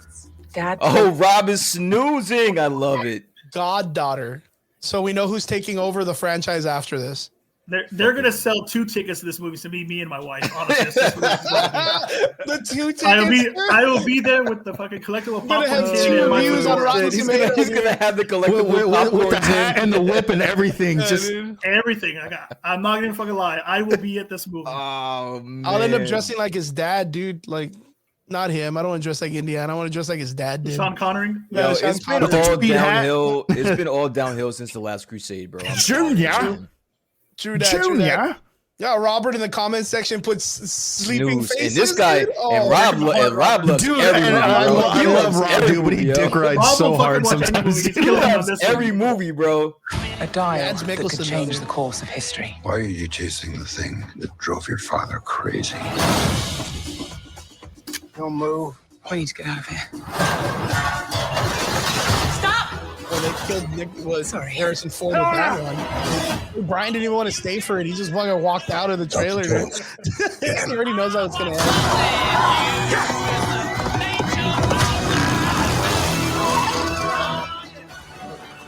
I really wonder if this is gonna be. I hope it's not time traveling, Mike.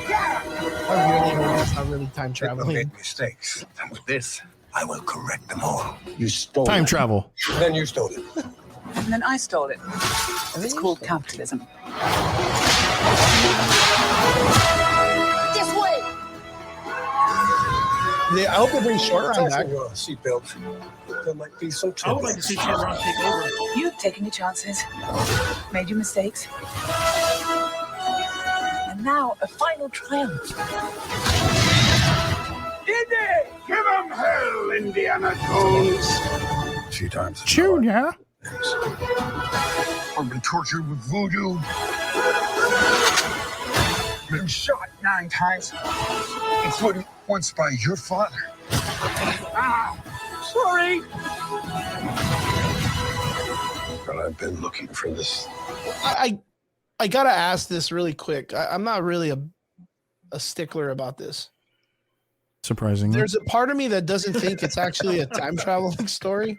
I think it's just them going back to get the clues of things that they need to go back to. Yeah, dude, I think they're just pulling a Tarantino. But if that's the case, then why is it them who dropped the ball on Indiana Jones in the Lost Ark or the Temple of the whatever the fuck? Because this is the ball that he gets chased by. That's like in all. Oh, Temple of Doom. Temple of Doom, right? That's the ball, right? That has to be the ball. Well, that looks like a globe. That was a big rock that he. Oh wait, and, no, and on top of that, that was like Raiders. That was actually yeah, Raiders and on Lost top Ark. of that, he was in like Peru or South America. That looks like European. That looks kind of Greek-esque, right? It Yeah, could be Greek, Roman, Atlas. maybe. Yeah. Or So it could be that's like, two different parts of the world, brother.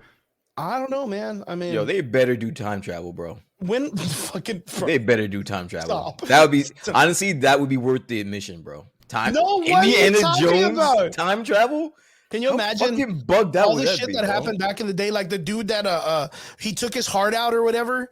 Yeah. That Indiana Jones was in the back just doing shit to make it look like it was all magic and shit.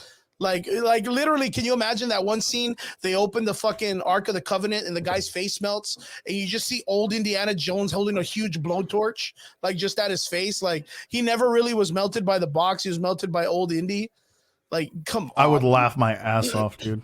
Mads Mikkelsen looks like that dude in that movie that gets his face melted off. I'm gonna disagree with Jeremy in the comments, dude. The early Indiana Jones movies were fucking lit, bro. Yeah, dude. Yeah, they were They Goonies really were. like. They were fun. They That was were a lit, great bro. time in cinematic history when they were doing like badass adventure films. Like the way that The Rock tried to do this one boat movie. Like it was like that, but instead it just didn't suck like his. Like those were really well done. So gotta throw shade. It's at because The Rock. Emily Blunt carried that movie, dude. Yeah, gotta throw some shade at The Rock this week. So Mike, as one of the only 2 people that are ever gonna see this movie, how do you feel about there potentially being time travel in an Indiana Jones movie? You know, at this point, we have seen, like he says in the trailer, we've seen voodoo. We have seen a lot of shit. Yeah. Knights Templars that are ghosts protecting, handcrafted grails by cups. Jesus himself. There's Jesus, been a lot of things. we actually see basically Jesus in a fucking room guarding a fucking in a nice we outfit. have seen aliens. At this point, honestly, with half the crap we watch on TV, anyways, I am completely okay with suspending That's what I'm saying. We disbelief have to and just go. enjoying the movie. Yeah, Exactly. Enjoy it. How many times do you think Harrison Ford on set was like, I don't give a fuck what you're doing, just pay me? Yeah, I mean, honestly. And then his guarantee inability he's to let probably the the worst character dude to go. work with, dude. I mean, we've all heard the popular, tidbit where Chris Pratt was going up for Indiana Jones to replace him, and Harrison said, "No one will be Indiana Jones but me." But me, yeah. Hold my beer, son. Yeah, and we all know that Harrison Ford, the man, the myth, the legend, would literally punch what's his face in Blade Runner and was like, "You're cool, you're young, you can take it." Yeah, you can take it in the Just face. punch him in the fucking mouth every shot, dude. I can't believe it's 2023. We're gonna get another fucking. I don't forget, Indiana dude. Jones movie. Harrison Ford once killed a man or almost killed people with his airplane. If we're not mistaken, do you remember that shit? Yeah, crash that sucker solid, then. Yeah, dude. He was like, "Fuck him." Yeah, he ran over like a whole bunch of kids in a soccer field. He was like, "Fuck him, go make some more." I'm Harrison Ford. See me in my next film or whatever. He just walked it off. Honestly, I'm a sucker for nostalgia and old school adventures. This things to shut your brain off to and enjoy.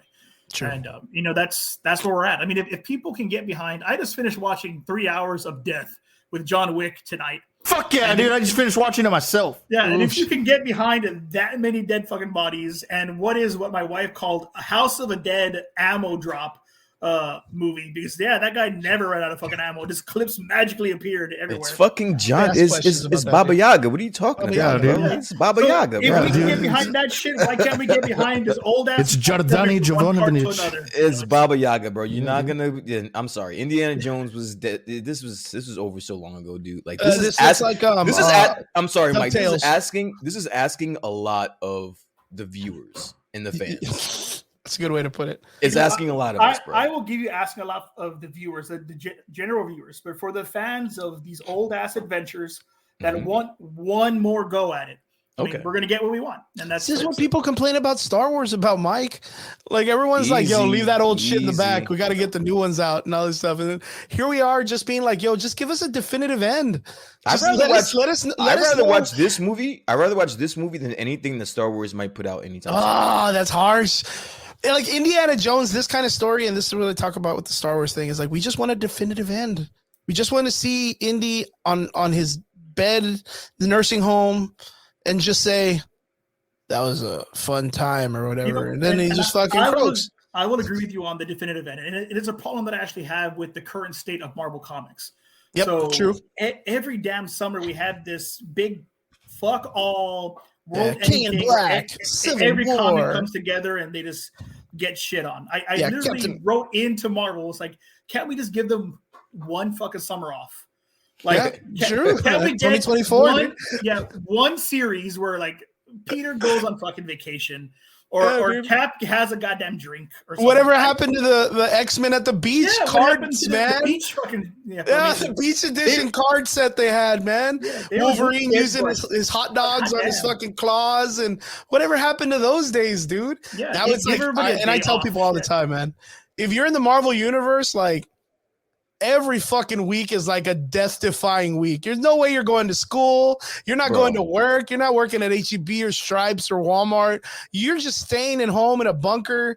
You're just like, I'm not going outside. This is fucking nuts, dude. Listen, Disney is bleeding money, and Bob Iger has 2 years to pull this off. You motherfuckers better get to work. Get to work. Yeah, you get no summers off here, Mike. No summers off, bro. You better bring Thanos back 12 more times. You better figure it out. You remember that time that Thanos did this? He's going to do that 12 more times now that we got time travel and a multiverse. First, he fucking wished everybody hot dogs. Then he fucking wished half the people out. Then he wished half more people come back. Then he brought food, and it's just so many different multiverses of so many different decisions Thanos made.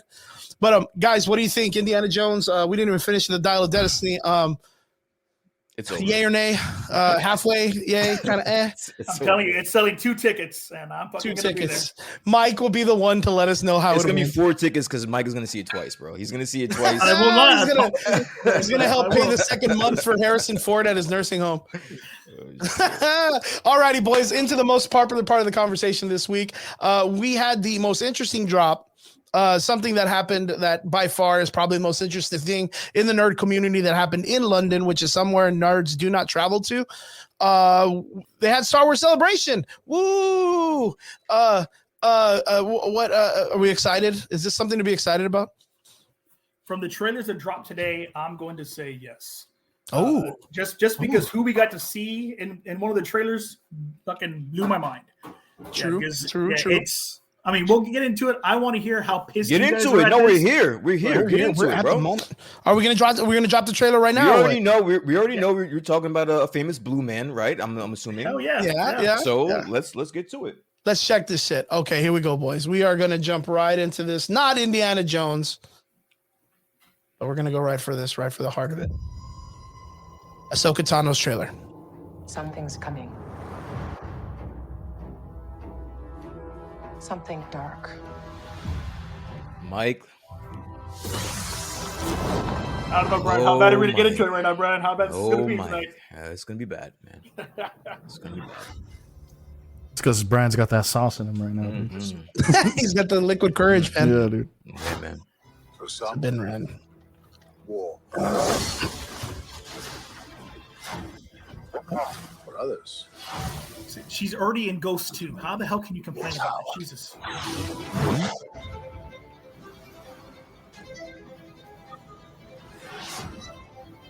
It's been a while. Things have changed. I've seen some shit. Went through time, bro. Oh, yeah. Went through time. There he is.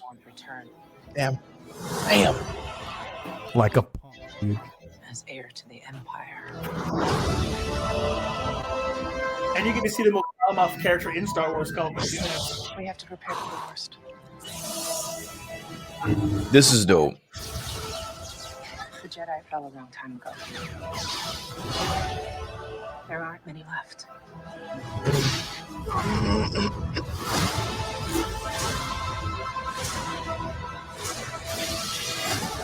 That's awesome. Perhaps it is time to begin again.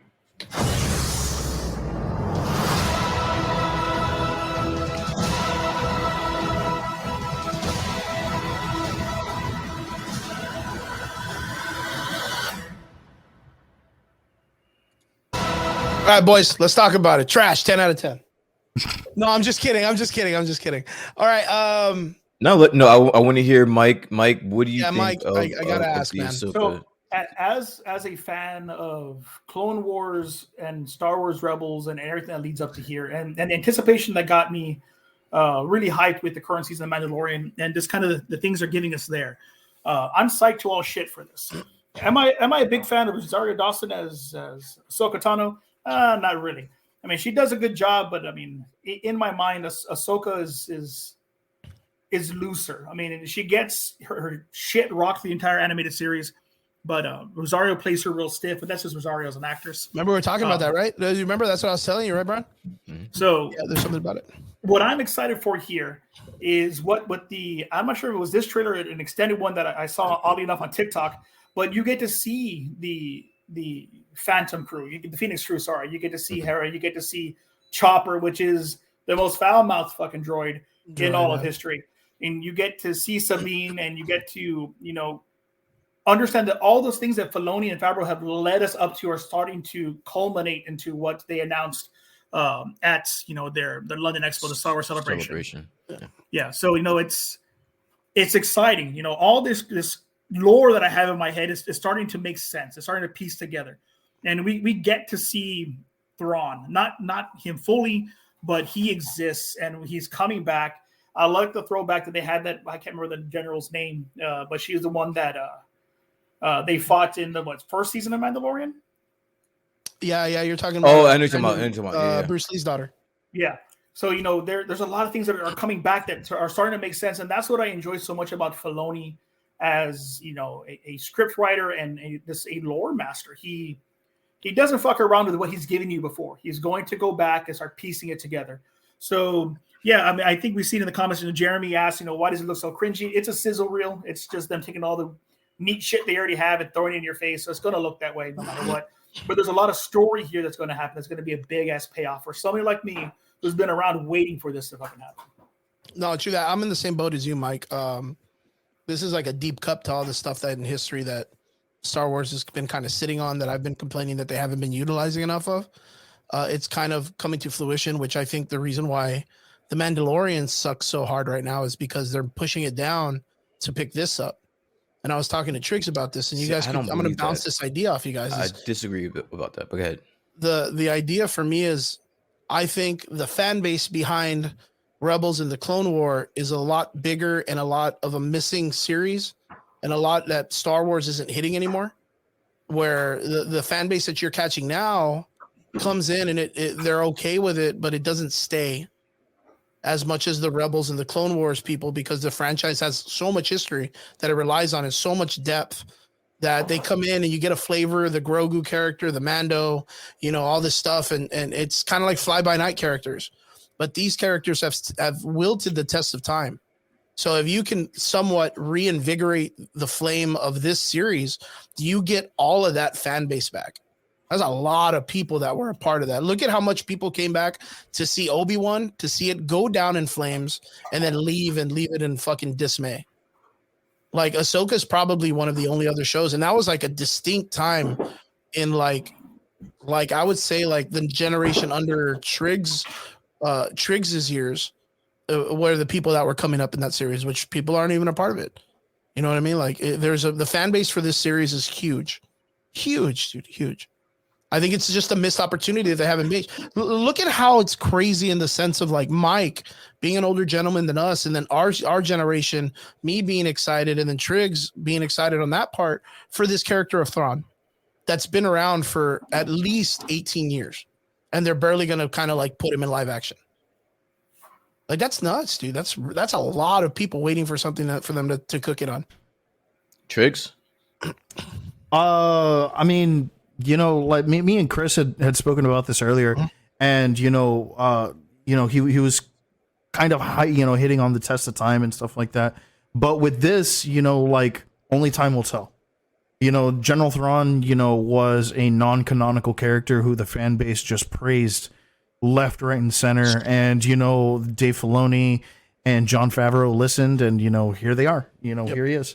We have, obviously we're going to have characters from Rebels coming in, making their big debut, Ezra Bridges, Sabine Wren, and so I'm really, really excited to see that. I think that this is like, and I kind of agree with you, Mike, that how Ahsoka's really rigid, like fucking Rosario Dawson has one face. It's a beautiful face, fucking time. It's a fucking beautiful face, though. That might be the case, dude. But I remember Ahsoka being a funny character, and Rosario Dawson does do that. Well. I do have a comeback for that also, boys. You have to remember, and I just showed you this, Mike. You weren't here for this, passed, bro. But she's the only character in Star Wars universe that's ripped out of time. That she came into a world years later that she did not know that she actually died from. That she was not a part of anymore. So you mean she has an attachment? But yeah, so she's going against the Jedi Code? No, fucking but she's loser. Came back to the aspect of being gave up being the Jedi. I know, I'm being facetious. She at the end of the series of Rebels, she ends up stepping up to almost like this like Yoda level of mastery, where she's wearing like garments heavy. She's very very matured, very weathered in the idea that whatever she went through in her past life, like she went through some shit, heavy fucking shit.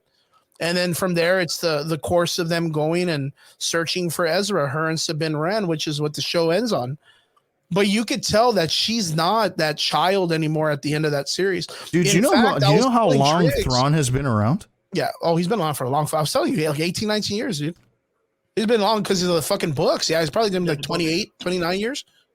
Yeah, fucking okay, never mind. Yeah, he's 32. 32 years, dude. He's been around. God damn. You know what? I was telling Brian, as a matter of fact, that the way Ahsoka Tano plays this character is she still kind of has very arrogance, like an arrogance to her, where she's always like popping jokes. She like disrespects Luke a couple of times. Like she kind of talks over everybody. Like it's her way all the time.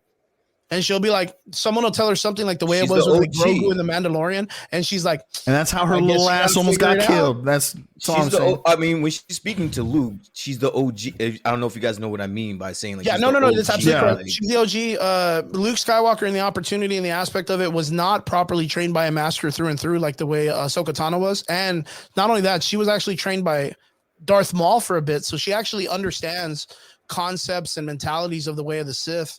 That's what kind of brings her. Speaking specifically to the point of her speaking to Luke in a certain way, that's kind of in line.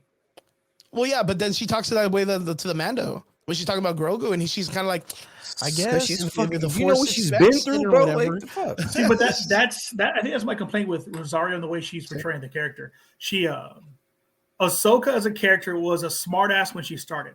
It's the reason why they gave her to Anakin to be Anakin's Padawan, not Obi-Wan's. She was very uncontrollable. Because somebody needed to be in Anakin's face to get Anakin to fucking mature. And on top of that, Anakin needed to be able to mouth off to somebody to get them to mature. And you see that. I mean, if you watch the first movie she's introduced where they're saving Jabba the Hutt's son, she talks mad shit from the start. And Obi-Wan loves it. He sends him off on this dumbass mission, which Anakin probably could have done by himself. But he's happy to see that Ahsoka is just giving him shit. And he tells her he calls her Snips because she's so snippy at him, and she calls him Sky Guy because she doesn't want to call him Skywalker. You know, there's a part of me that you see her do that to to Jin when he shows up in the Mandos there, and he's getting this attitude from her because she knows what she's talking about. He doesn't, but you don't see her do that to Luke. And why wouldn't she? She's her master's son. There should have been at least a level of discomfort there that we should have gotten as fans. And I think that's my only gripe with their interaction. We didn't get to see her call him, Sky Guy Jr. or say, hey, you didn't learn the right way. Or, there's this. Did she go through the trials? Yeah, she went through the trials. Okay. Yeah, she did. The trailer looks amazing. I do have my reserves on some things, but the introduction of Thrawn is probably one of the most important aspects in this trailer that by far is going to be the glue to what we've heard, where Filoni is finally getting the opportunity to make a movie between the last of the originals into the Force Awakens. So my theory is it's going to be the Thrawn War, like the actual Thrawn storyline, where he's trying to reinvigorate the idea of the Empire coming back, and Ezra coming in and doing his thing. I have to ask, there are these interesting characters that come out in this series that look very Sith-like, but instead of them having red lightsabers, their lightsabers are like an amber color. Mike, is there anything that's in the Star Wars history that you can kind of relate to this aspect? I think one of the characters is a guy named Balin. And then, of course, we see this white-haired character that pops off right here. So those characters are the remnants of the old Inquisitor program. Yeah, so they were the Force-sensitive children that were kind of gathered together to be this police force that hunted down Jedi. So at this point in time, we don't really have very many Jedi out. But you see Kanan show up in Rebels, Ezra shows up, and the Inquisitors resurface because they have a purpose again. And I think that's what we're seeing here. Now that Ahsoka is out and she's made herself visible, they're sending Inquisitors to find her and bring her down. Because the last thing the Empire wants at all is more Jedi. Okay. Yeah, and I do think you see that a little bit with, oh my God, Giancarlo's character in Mandalorian Season 1. Yeah, you're the Moff Gideon. Moff Gideon, thank you. Moff Gideon. That fear he has when Luke finally shows up and just wrecks his Death Troopers. Because at that point in history, Jedi are an urban legend. There is but one that he knows of, and he's already knocked out 2 Death Stars by that point. Yeah, and he killed fucking Palpatine and Darth Vader. He killed your Emperor and then walked up carrying, Darth Vader, the next guy in line, and held him as he died. So, I mean, Luke Skywalker and the Jedi have to be the boogeyman to this guy at this point. So, if I was in the Empire and Admiral Thrawn showed up and said, hey, I just came back from exile because a Jedi fucked me over and sent me somewhere, I would be horrified and send every Inquisitor we have, every big gun you have, kill this thing before it gets a hold of anything else. All right, listen, I've heard enough. I held my tongue. I held my tongue as long as I possibly could. What's the difference here? I asked that question. What's the difference here? I was almost blown away by the trailer for Boba Fett, right? Mm-hmm. I thought that was gonna blow my socks off. Yep. Didn't do it. I saw the trailers to Obi-Wan. I thought it was gonna blow my socks off. Didn't do it. I saw the trailers to Andor. I was like, this might be the one that actually bring us back. Didn't do it. I saw the trailers to Mando season 3. Those are gonna blow my socks off. Didn't do it. What makes this show different? It is still being run by the same. 1 second, Chris. I got you. I waited and let you guys all talk. I didn't interrupt. I didn't nothing. What makes this show different? I have seen great trailer after great trailer after great trailer. It's still being run by the same people that are putting out subpar shit. Yep. What makes this show different? I want to ask Mike because he is literally the one guy that is, I think, would be just 1000% head over heels looking for this show. Now, this is a great trailer. Don't get me wrong. Yeah. I love this trailer. It looks fucking amazing. But being that we have seen time after time that they can't get it done, I will kind of answer my own question. The only difference is this is fully run by Filoni. That I will give you. Everything else is mostly Favreau, who, in my eyes, is kind of checking out.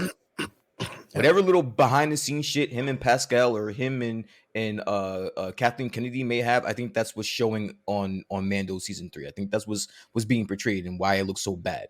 But this, the only saving grace is that it's fully Filoni. Like, this is fully his shit.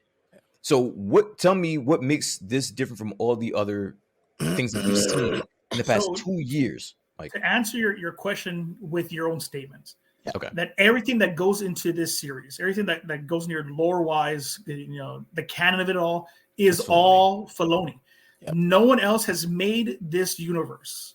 I mean, yes, it's with the same universe and all the other shit, but everything for the story is what Filoni put together and gave us 100%. In that animated series, in the shorts that came with it. Everything is Filoni's. So now it's his baby, and he's going to tell us a story we've all been waiting to be concluded. And I think that's where we're getting those little shines of Filoni in Mando's current season. We see Zeb show up. He did everything but say Carabas, which was great for me. We got to see those space whales do their thing. Grogu responded to them in Mando, and here we're getting Phoenix Squadron back. We're getting the continuation of that family unit that Filoni built for us, and we're all fans of. And going to what Chris said earlier, there's this untapped market for us fans that enjoyed that but didn't get any of that material. We didn't get that merchandise. We didn't get those extended stories. Comics didn't do fuck all for us. No, we had to wait. And I think Filoni now has his power because he's made enough money for them to do what he wants with this series. So I think that's what makes this one different. It is just his. But I don't think he has the autonomy, I guess if that's the right word, to do whatever he wants. I don't think he has that power, though. The power that you think he has, I'm gonna argue that he does not have that. I think Kathleen Kennedy has the end all be all of what happens in this show and where this goes, because she's been in control the entire time since and the I have sequels. to agree with you there. That there is that fear with Kennedy and her fuckery and everything she's done so far. But she's, as everyone is at Disney right now, because we've all seen the reports, are on the chopping block. Yeah. So I think Filoni now has the opportunity to step up and say, this is what I want to do. It's going to make you money. Just get out of my way. And I think that's why we're seeing these little tidbits in Mando, because he's starting to show that, okay, these are what fans got excited for. This is what got on the trending marker on all social media, because I dropped these little things and fans are talking about these things. So I think it's his end all be all of proving himself at this point, because Kathleen can't take another loss. She just can't. Nobody can at this point. So they're going to hedge funds and hedge money on the things that are for sure wins. Just like we're seeing these great trailers and pushes for Across the Spider-Verse. Hell, merchandise is great. Toys are all over the damn place, for this film that Marvel's producing. And they just, folded their comic and everything else, merchandising division, into Disney. So I think that's what's going to make the difference here. That Kathleen's she's in trouble, and Filoni's going to take the shot. Favreau fucking won't. He's the chill dude. He's going to be like, oh, okay, whoever's in charge is in charge. I'm not making my money. I don't think he's the chill dude. I think that some things have happened that have happened behind the scenes. Again, the fallout with Pedro Pascal, I think, is the reason why we're seeing so much of there being kind of like a baton toss to Bo-Katan in this season. I think that Pedro Pascal is done after this season. And also I think the interference with Kathleen Kennedy over the last season and this season is the reason why Jon Favreau is... There's no way you're going to tell me that the same person that gave us season 1 and season 2 of Mando is putting out this shit. I'm sorry. Yeah. You cannot make that make sense to me. There is something that's happening in behind the scenes that I understand that we're all fans, but we can't just turn a blind eye to. There still is a business aspect of this that is going on, that is still being reported on, but we just kind of like don't worry about it and still have the faith, like Mike does, that they'll be able to get it done. But it's being shown to us that there's something happening in the world of Star Wars, the land of Star Wars, it's not getting it done. Now, you're putting a lot of faith and a lot of weight Filoni's back, which I think he can deliver. But that's asking a lot of one person to save the whole goddamn franchise. It's not me dumping all my faith on Filoni as an individual. What I'm dumping my faith on is the world Filoni built, because it's maintained fans since that animated series came out. Okay. Yeah, and we have run solid with that damn. But isn't the Mandalorians part of that world as well? Casually. Yeah, the Mandos in that's not Rebels, casually. That's part of it. But you're talking about a part of the franchise that was just created for this moment because Favreau did not get the opportunity. So you're telling me the Mandalorians were a big part of the Rebels? But the Mandalorians that we had in Rebels aren't the Mandos we're seeing here. We have the Empire's super troopers that they're built out for them. Trained by Gar Saxon and all that shit. We have a different type of Mandalorian, and I'm calling it now. We're gonna see that in this season of Mando. Because somebody saved Moff Gideon that had Beskar armor. We have 2 episodes left. Yeah, so I'm saying we're going to get a tease to these guys, and we're going to know they exist still, and that's going to lead us into Thrawn rebuilding the Empire in the back. Okay, right. That's what I'm seeing happening. I think Mike hit it on the button earlier when he said that the reason why this will be successful is because of the fact that this is the baby of Filoni. Like, this is like his baby. When he created the Rebels show and worked on the Clone Wars, like, this was his entire purpose. He wrote it almost from the ground up, and now he has this opportunity. When they brought him into the Mandalorian, they were like, okay, cool. Well, like, you're gonna start this show, and you can sprinkle a little bit of your Easter egg shit in it. And then it ended up being where like, that's kind of contradictory to what Mike's point is that you have these other people taking Filoni's shit and just allowing him to sprinkle a little bit of dust on it, and then because it needed to test the waters with it. But that's what I'm saying. There are other people behind the scenes that are running this shit. Yeah, that's my point. To go with Brian's point, the business aspect of this is always a pain in the ass. Well, Trigger knows with sales, if you're not meeting your numbers, you're boned. You have to report those numbers. You have to report them in hard. Well, I think what we're seeing a passing of the torch. I think when this is my call, when Kathleen Kennedy's contract is up, they're going to push Dave Filoni up. They're going to give it to him, and then that's why they're giving him the opportunity to run the Ahsoka show, which is going to bridge the Mandalorian, and it's going to actually, you just said it right now, that they're going to get rid of Din Djarin, and they're going to make it a Bo-Katan show, and then what they're going to do is they're going to give Filoni the opportunity to make his own film, which is going to branch the entire series from the original Star Wars film to The Force Awakens, way cleaner than what fucking Kathleen Kennedy did with any of the characters that she tried to develop. But see, and I don't mean to cut anybody off. Oh, But there's a big fucking what if that you're missing here. What if they renew Kathleen Kennedy's contract?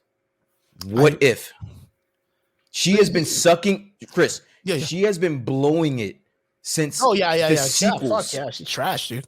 The fandom has been against her for years, and she's already renewed her contract. So what if they offer her another one, dude? If they do offer her something, then what do you say to that? To your point, what they're going to probably do, if that's the thing, is they're going to keep her involved silently, and they're going to move Dave Filoni up to a higher position. So then, why offer a contract then? That's going to be between them and the business aspect of it. I don't know if that's like a connection to the Lucasfilms or whatnot. I can see a contract going into place for Kathleen after this is if she has some type of clause that requires her to maintain a certain amount of years, and then it'll be an honorary position. Honestly, because to Brian's point, she's crapped a lot of things out leading to this direction. Yeah. She's led us in directions and promised things. I mean, hell, even I got excited for her X-Wing. She got you. Squadron. She got us all, dude. Yeah. She got us all. Sadly, it didn't deliver. And no matter what you do, no matter what you promise, if you cannot deliver after a certain point, it's like, man, I'm just sorry. We just can't take that risk again. It's a reality of things. True.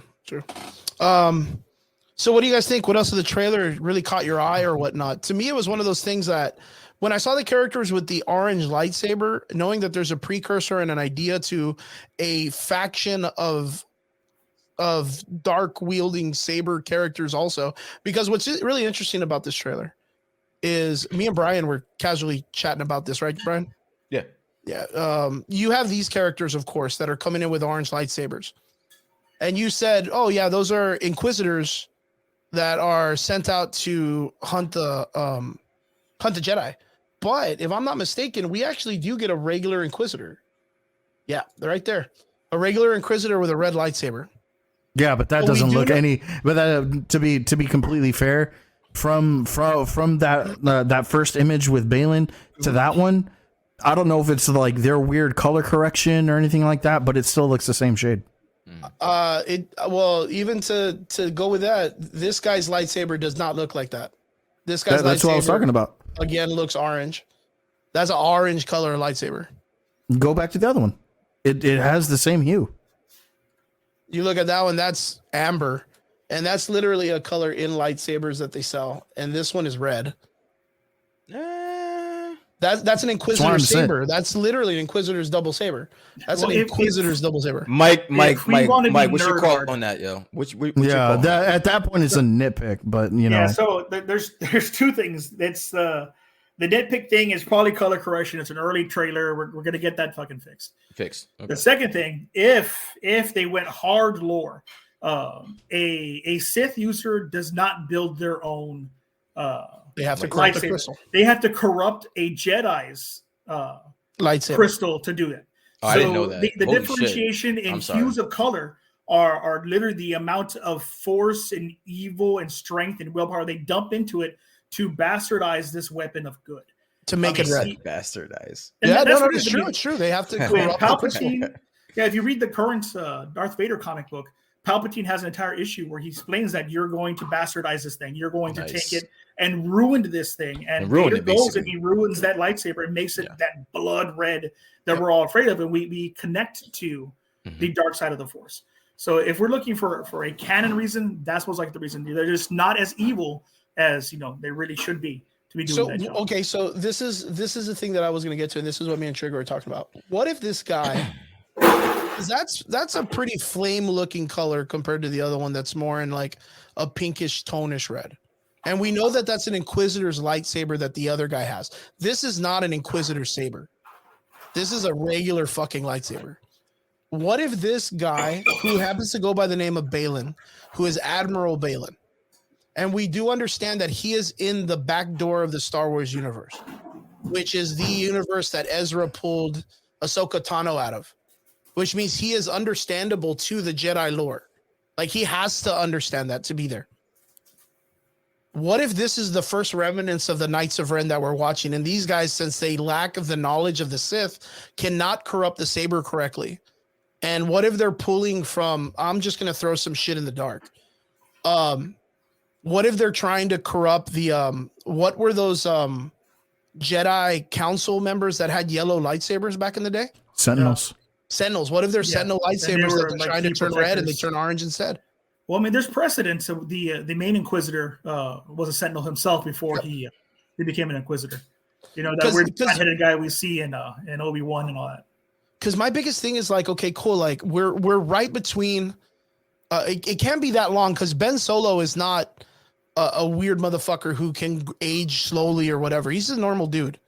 Yeah, see, and that's my call on this. That they're not lightsabers. They are whatever they've figured out to make now that lightsabers are gone. True. And it's a precursor to Kylo Ren's, basically fucking lightsaber, great sword lightsaber, right? Yeah. And the thing is Rebels made it official that the lightsabers that have the little engines on the side that pop out, that they're there. That Jedi have had these lightsabers that come out of different orifices. Dude, one guy even had one in his own costume where lightsabers just popped out of that bitch back in the day.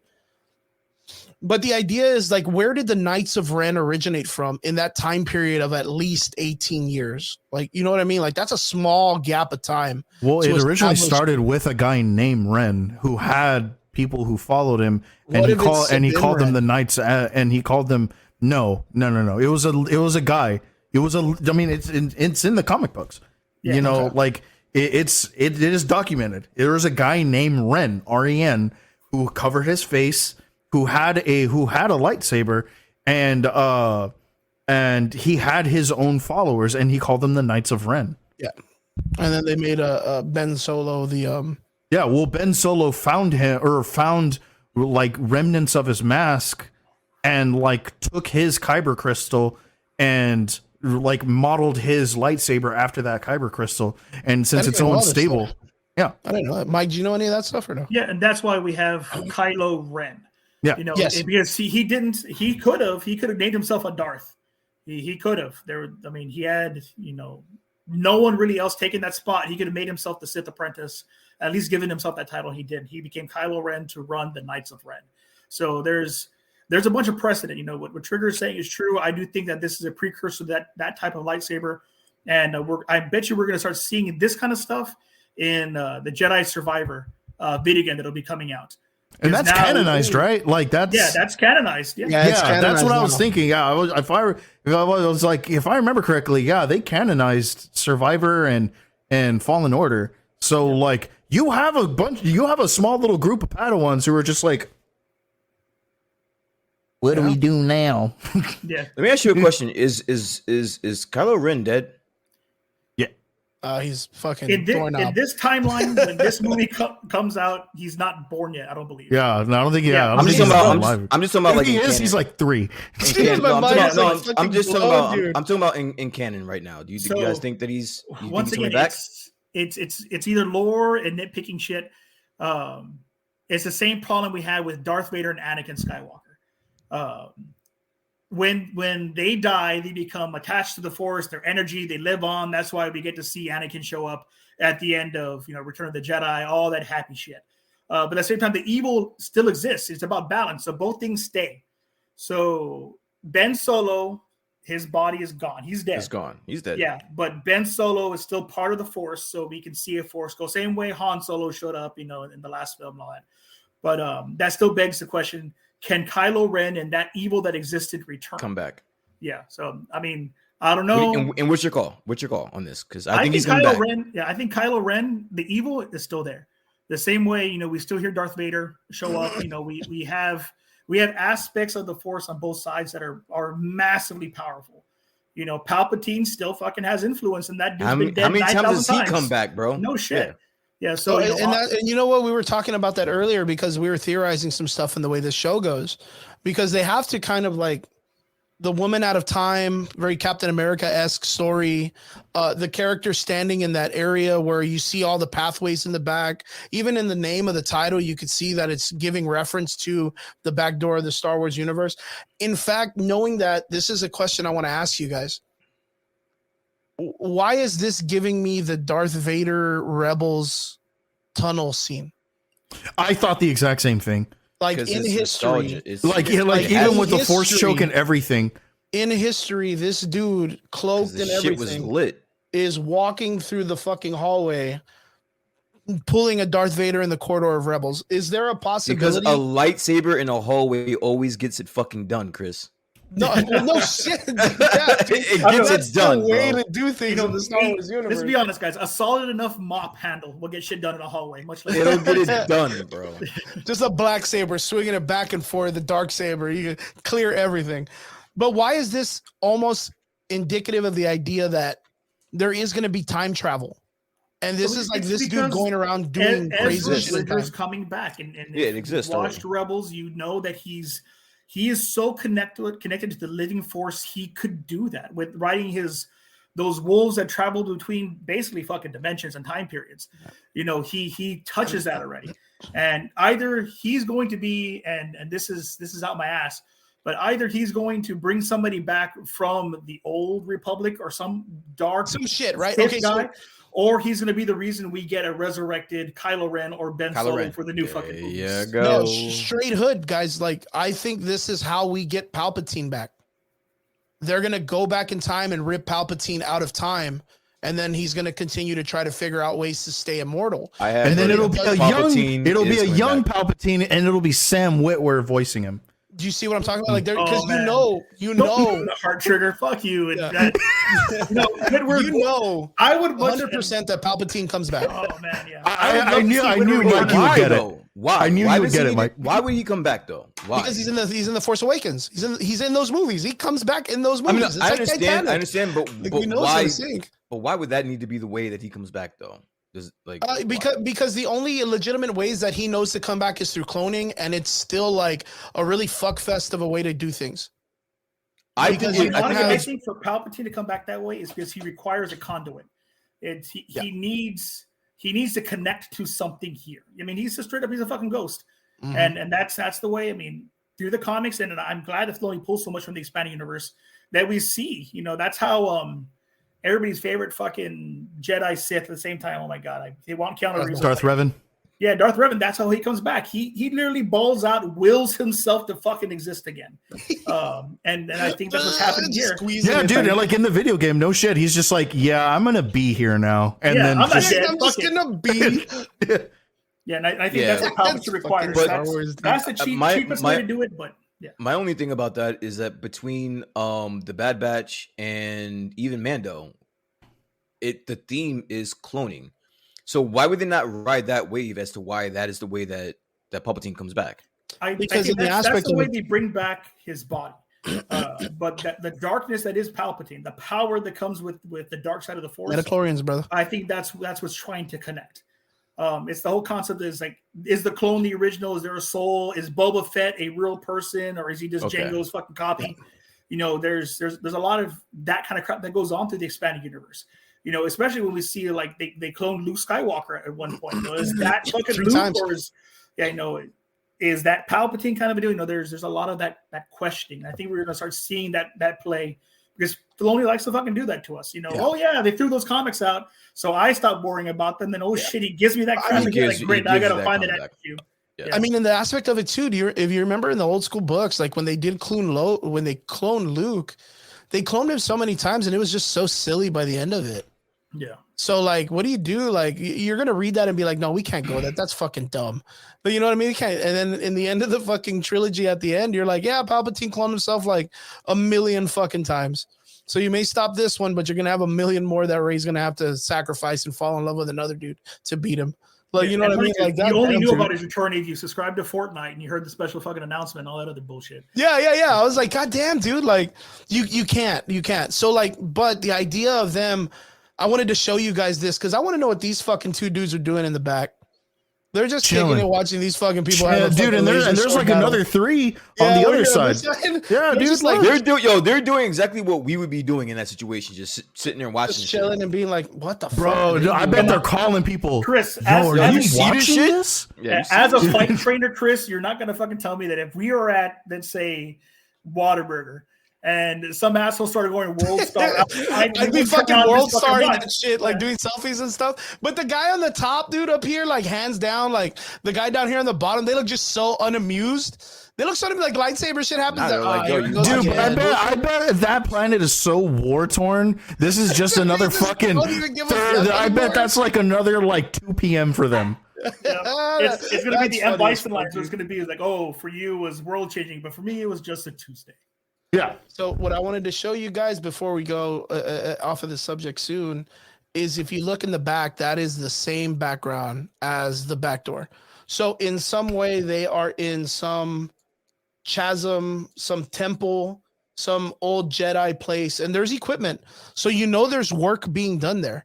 And if we remember from the cartoon of Rebels is that the person that was doing that type of work to unlock this power was Palpatine. It was Palpatine when he figured out what Ezra could do. I'm calling it that's Ezra's world, which I can't remember the name of right now, because they leave those obelisks there, and that's where Sabine paints the mural of Phoenix Squadron on one of the obelisks. Yeah, well, that obelisk is on that the planet at the end of the Rebels cartoon, which is, I think, is going to be this spot where Sabine Wren is. That's the obelisk. Yeah. Like these are the areas, and I think where they Lothal, like this, that part is this. This is literally where the painting is. Like if you remember, like that literally looks like the ending of Rebels, where like She's right there. The painting is behind her. She turns around and she sees Ahsoka standing there, all prestigious with her shit all out. I literally think this is the ending scene of the Rebel series. They're just going to age it up a bit, because if you break it down, like if I go back to find this literally looks one for one like that scene, minus that Ahsoka Tano is not in robes. Well, she's in robes. Fuck it, she's in some robes. But I think this is going to be that place where like the town is flourishing. The team has been there watching over, trying to wait for Ezra if he's going to return. Dude, I'm telling you, dude, Sam Witwer's coming back. Yeah. Oh, Sam Witwer. No, Trigger, I'll one up you. I'm calling that we're going to get a Force Ghost of Kanan and Freddie Prinze Jr. is going to reprise the role. I'm calling it right now. He's acting again. He's acting again. You know what, dude? Yeah, you're right. I'll one up you. Fucking Darth Maul will somehow or another weasel his way back. Ray Park, bro. Shut up, dude.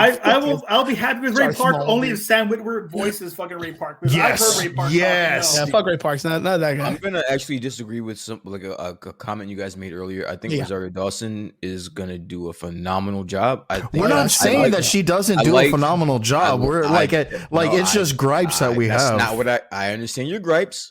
Yeah. I'm just gonna disagree. I think what she did in the Mando season 2 was fucking spectacular. I think she knocked that shit out the park. And I think I think if there is a saving grace other than the production that I don't have faith in, I think it's Rosario Dawson. I think she's going to save this fucking show.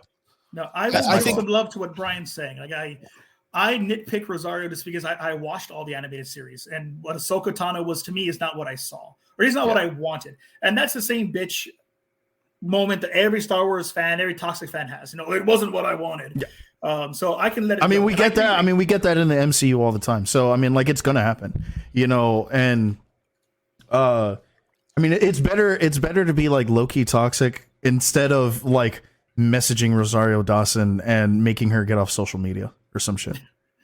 I mean, we're not saying Brian did it. That's Ezra, isn't it? Right, dude. I would do some shit like that, but I wouldn't do it to Rosario Dawson. I have too much respect for her. Yo, is this Ezra's character? That's him, right? Yeah, that's supposed to be. Yeah, that's him. That's him. Okay, good shit. I'm just making sure. Miller, right? I didn't know who the actor was. Miller, right? Miller.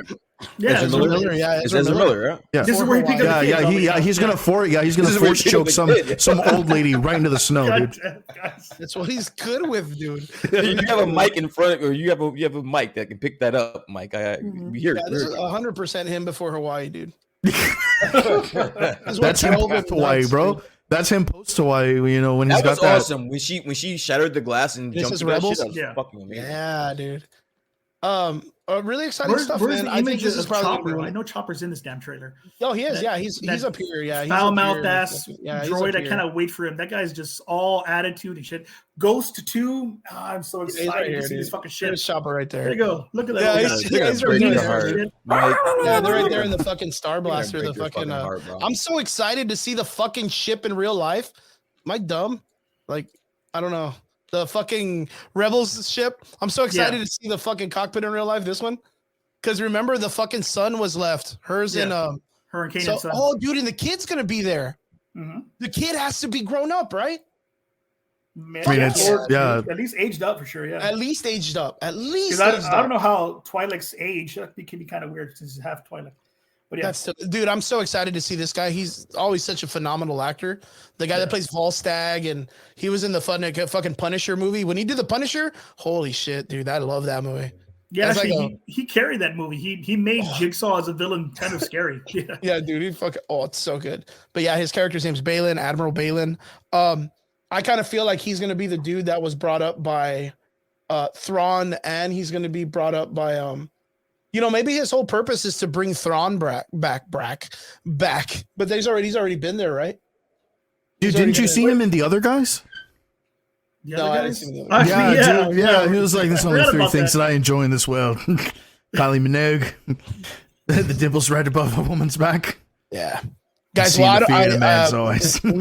have practically gone over time, but the conversation is going by so well. Brian, I want to apologize to Brian because he's the one that settles on a different timeline than us, so he comes to us from the future. So Brian, are you doing okay? Eating them grapes. He's eating them grapes. He's like, I'm about to get grapes. I'm still drinking my 9.9s. We're good, yo. Okay, so how many you at now? Feeling that we're in the subject of Star Wars, I want to bring up in the last part of our conversation. Of course, I think the Ahsoka show, we're all going to watch the fuck out of it. 100%. Yeah, 100%. So we're about that shit. So that's not an argument. I think the next part of the conversation should instantly be like, okay, cool. Well, since the excitement of the Ahsoka show, how are we feeling about how they're handling the Mandalorian? Well, they're about to make a movie. Yeah, well, I hope it's not going like the way the show is. So my only gripe with everybody bitching about the cameo problem, because that seems to be everybody's favorite fucking topic this week. Yeah, right. Cameos. My defense of it is they seem to be picking people for cameos that give a shit, that care about Star Wars. Was it necessary? Was that episode that we just had a necessary episode? No. Lizzo gives a shit about fucking Star Wars. Have you heard her fucking interview on her talking about why Star Wars matters? No. Like you're capping now. Oh shit. All right. Wait. All right. Okay. I like this. No. Chris, let him cook. Go ahead. Yeah. Mike, Yeah. do your thing, bro. Let him cook. Bro. Yeah. So they interviewed her and Jack Black, because obviously Jack Black isn't fucking everything nowadays. But Lizzo talks about Star Wars being something she shared with her father, that she wishes he was still alive to see her actually being in it. And, these are things that she grew up with and were important to her. So giving respect to it, I can understand. Could I have lived without Lizzo being in this fucking episode? Yeah, I mean, whatever. They could have cast anybody there. It was a Bryce Dallas Howard episode. She would have directed a fucking, stained glass window and done good. Watch your mouth, because Bryce Dallas Howard has given some great Mando episodes. That's what I'm saying. She could have directed the shit out of anybody. Well, not this one.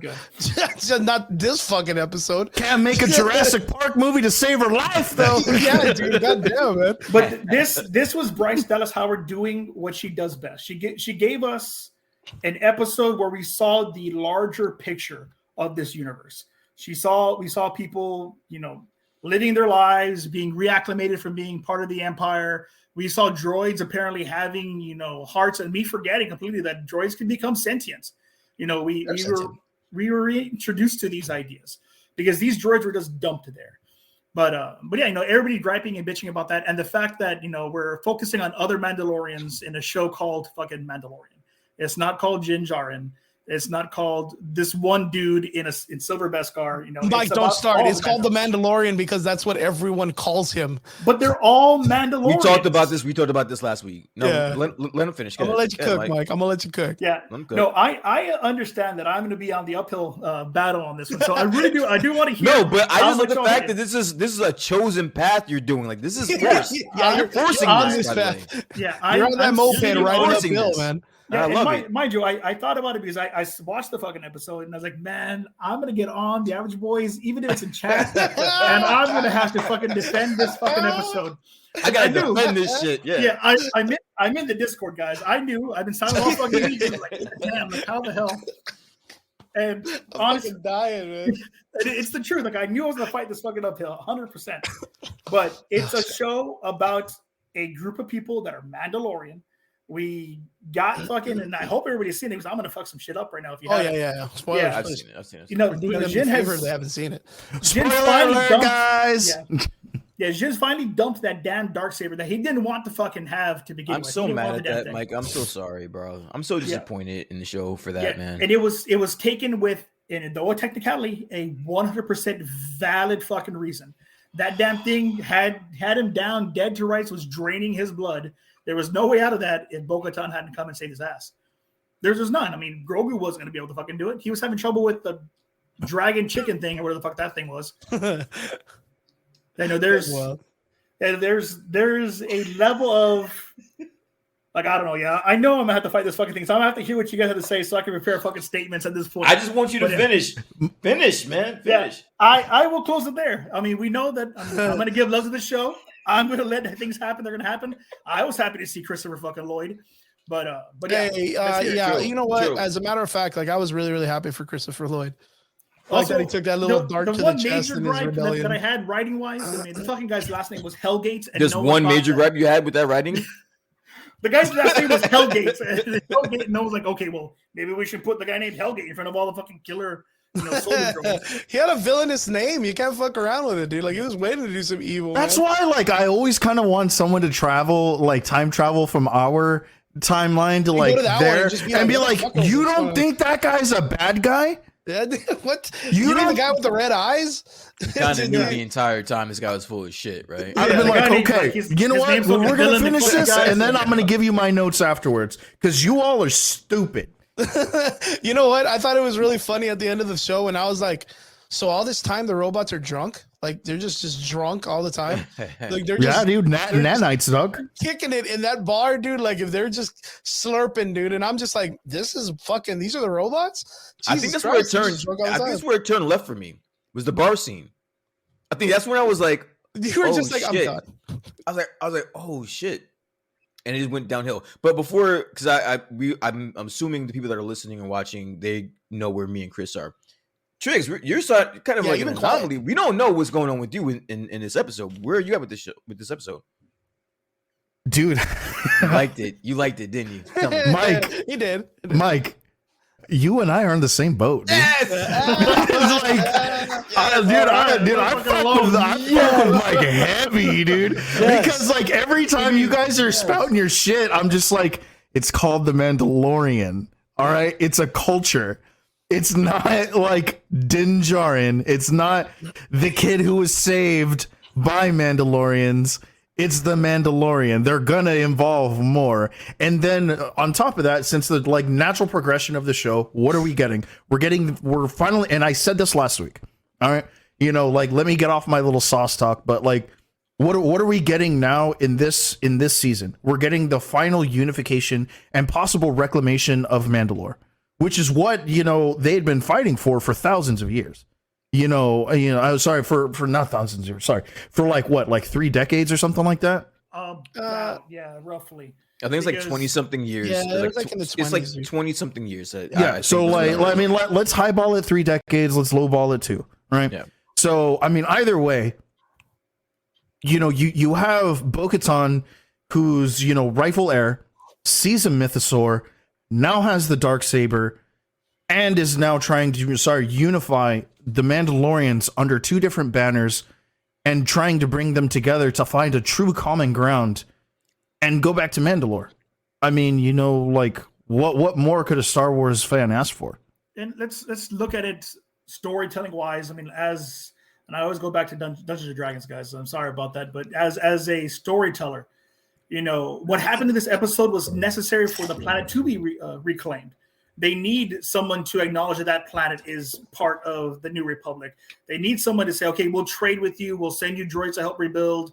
We'll provide you with supplies. They needed allies. And that's what Bo-Katan is doing, traveling from planet to planet. She's creating these connections. Mike, that could have taken 5 minutes, bro. Yeah, and you're gonna. It essentially did though. On like that conversation really did take 5 minutes. No. But you couldn't tell me they couldn't at least write it serious. Yeah, the more important part of that whole episode was 5 minutes long. It was ass backwards. The part that you did not need to expand really, they basically spent the majority of the episode. Hey man, we do that shit in video games. The one part that they should have expanded on, they spent 5 minutes on.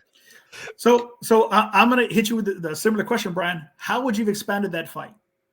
How would you make that fight 30 fucking minutes? You write better. You get a better writer because that was a shit fight. Exactly. Like, no, you know what? All right. I'll jump in. I'm gonna jump in. I haven't been able to explain myself. Okay. You really haven't. So go for it, dog. The fight scene at the end between Bo-Katan and the dude, that could have been an entire episode because 1000%. that deserved to be explained more. That was more important. Not to be like, hey, remember that weird rule we wrote about in Reddit? Well, she gets the fucking Darksaber, bro. Like, why didn't he just give her the Darksaber when he realized that was the fucking rule in the first place? Are you kidding me? Why did he need to do it in front of these people? And gave us some bullshit explanation as to why she got it in 5 minutes, Mike. You can't. Hold on, and I gotta ask you guys. Being that there was so much action in this episode, that chase scene did not need to be that long. Like, don't tell me that chase scene felt great between them and the droid. There was the one part, the CG was badass, and then he's just throwing shit backwards, and then he cuts through an alley and jumps through a window. That was an extremely long, unnecessary action scene that could have been used later to explain some shit. My only defense for that chase scene, yeah, it was a little longer than it probably had to be, but it's a cathartic portion for Jin. You know, he hates that specific type of droid for killing his damn family. So there's Robert just wants this motherfucker throw down. Jarring. Like that's cut down. Dude. All right. So this is my thing, right? So this entire episode, I was digging it for a little bit. But then the wheels just fell off. I think that, and I said it last week, if you knew that this was the direction you were going to go this season, all you had to do, Mike, is just put an S at the end of the title. If for this season, you called it the Mandalorians, everything would be fine. But I think that's what it's leading to. Just let me cook, though. Just let me cook. Yeah, go for it. The fact that we spent the last 2 seasons with this one Mandalorian with like a speckle of the other Mandalorians. All right, we didn't see this coming. If you had just like kind of like me personally, if you let me know again for this season, because again, I don't foresee this going any further after this, and I don't think this was a surprise to them. So all you had to do, when you put out the main title, just add an S to the end. Let us know. All right, this is where we're heading. This is where we're going. I'm looking for fucking Din Djarin. This is not the Din Djarin story anymore, bro. Like, I'm invested in him for the last 2 seasons. And this goes back to what Trigger said, where he was like, well, it's the Mandalorian. It means the culture and all this stuff. It would work if they weren't calling him that the first 2 seasons. Which I totally get. That was literally his name. That was literally his name. Yeah. Nobody really knew he was named Din Djarin. Everyone just called him the Mandalorian. Now, can you do it as a play on words and be like, well, the Mandalorian series is about the Mandalorian culture? Cool. Well, just I don't know. It just doesn't. It feels like they built all of this character up now, and they gave season 3 to build Bo-Katan, and then they're gonna just bring it back to the Rebels. And now, what do you think that it feels forced? Yes. Yeah, it feels forced. Like the story just feels like even this episode, the entire episode, the Alice in Wonderland references with Jack Black and his wife's character, the idea that the culture has no weapons and these 2 are the only ones that can do it. Lloyd's character, Christopher Lloyd's character coming in, being named literally like an evil person's name. Having it to where they had this like buddy cop story between Bo-Katan and Mando, understanding how Mando respects tradition. Bo-Katan doesn't respect that and runs into the Argonauts underground and doesn't really know about their culture and all this stuff. And then later on, there's this fight scene, an explanation, a passing of a very, very important artifact in the Star Wars universe done in 30 seconds. And the fact is, there's been so many arguments about how it can be passed, including the Moff Gideon. We argued about it last week. We argued about how you could pass. We talked about how the Moff Gideon fight scene, even between him and Din Djarin, he didn't die.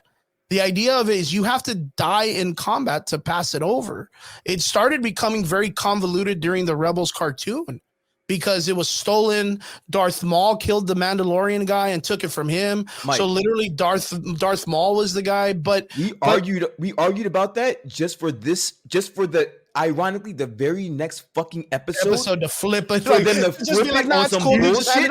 But you see what's happening. Kathleen Kennedy's listening to you assholes fight for this shit, and she's doing a fucking Taika Waititi. Dude, honest to God, dude, if she like came out in some fucking press release and she was just like, well, these 3 fucking weird nerds, that was the first thing I thought of. I was like, yo, we were just arguing about how the Darksaber can be passed, and they just bypassed all that shit. I mean, but then they just bypassed all that shit. And not only that, literally the ending of the last episode, the armorer literally breaks the traditional Mandalorian rule to be like, Mike, explain that. Do it, girl. Explain Go out there, do some girl shit. Okay, so why not just be like, hey, Din Djarin, give her the lightsaber. Fuck it, bro. Like, just send her with it.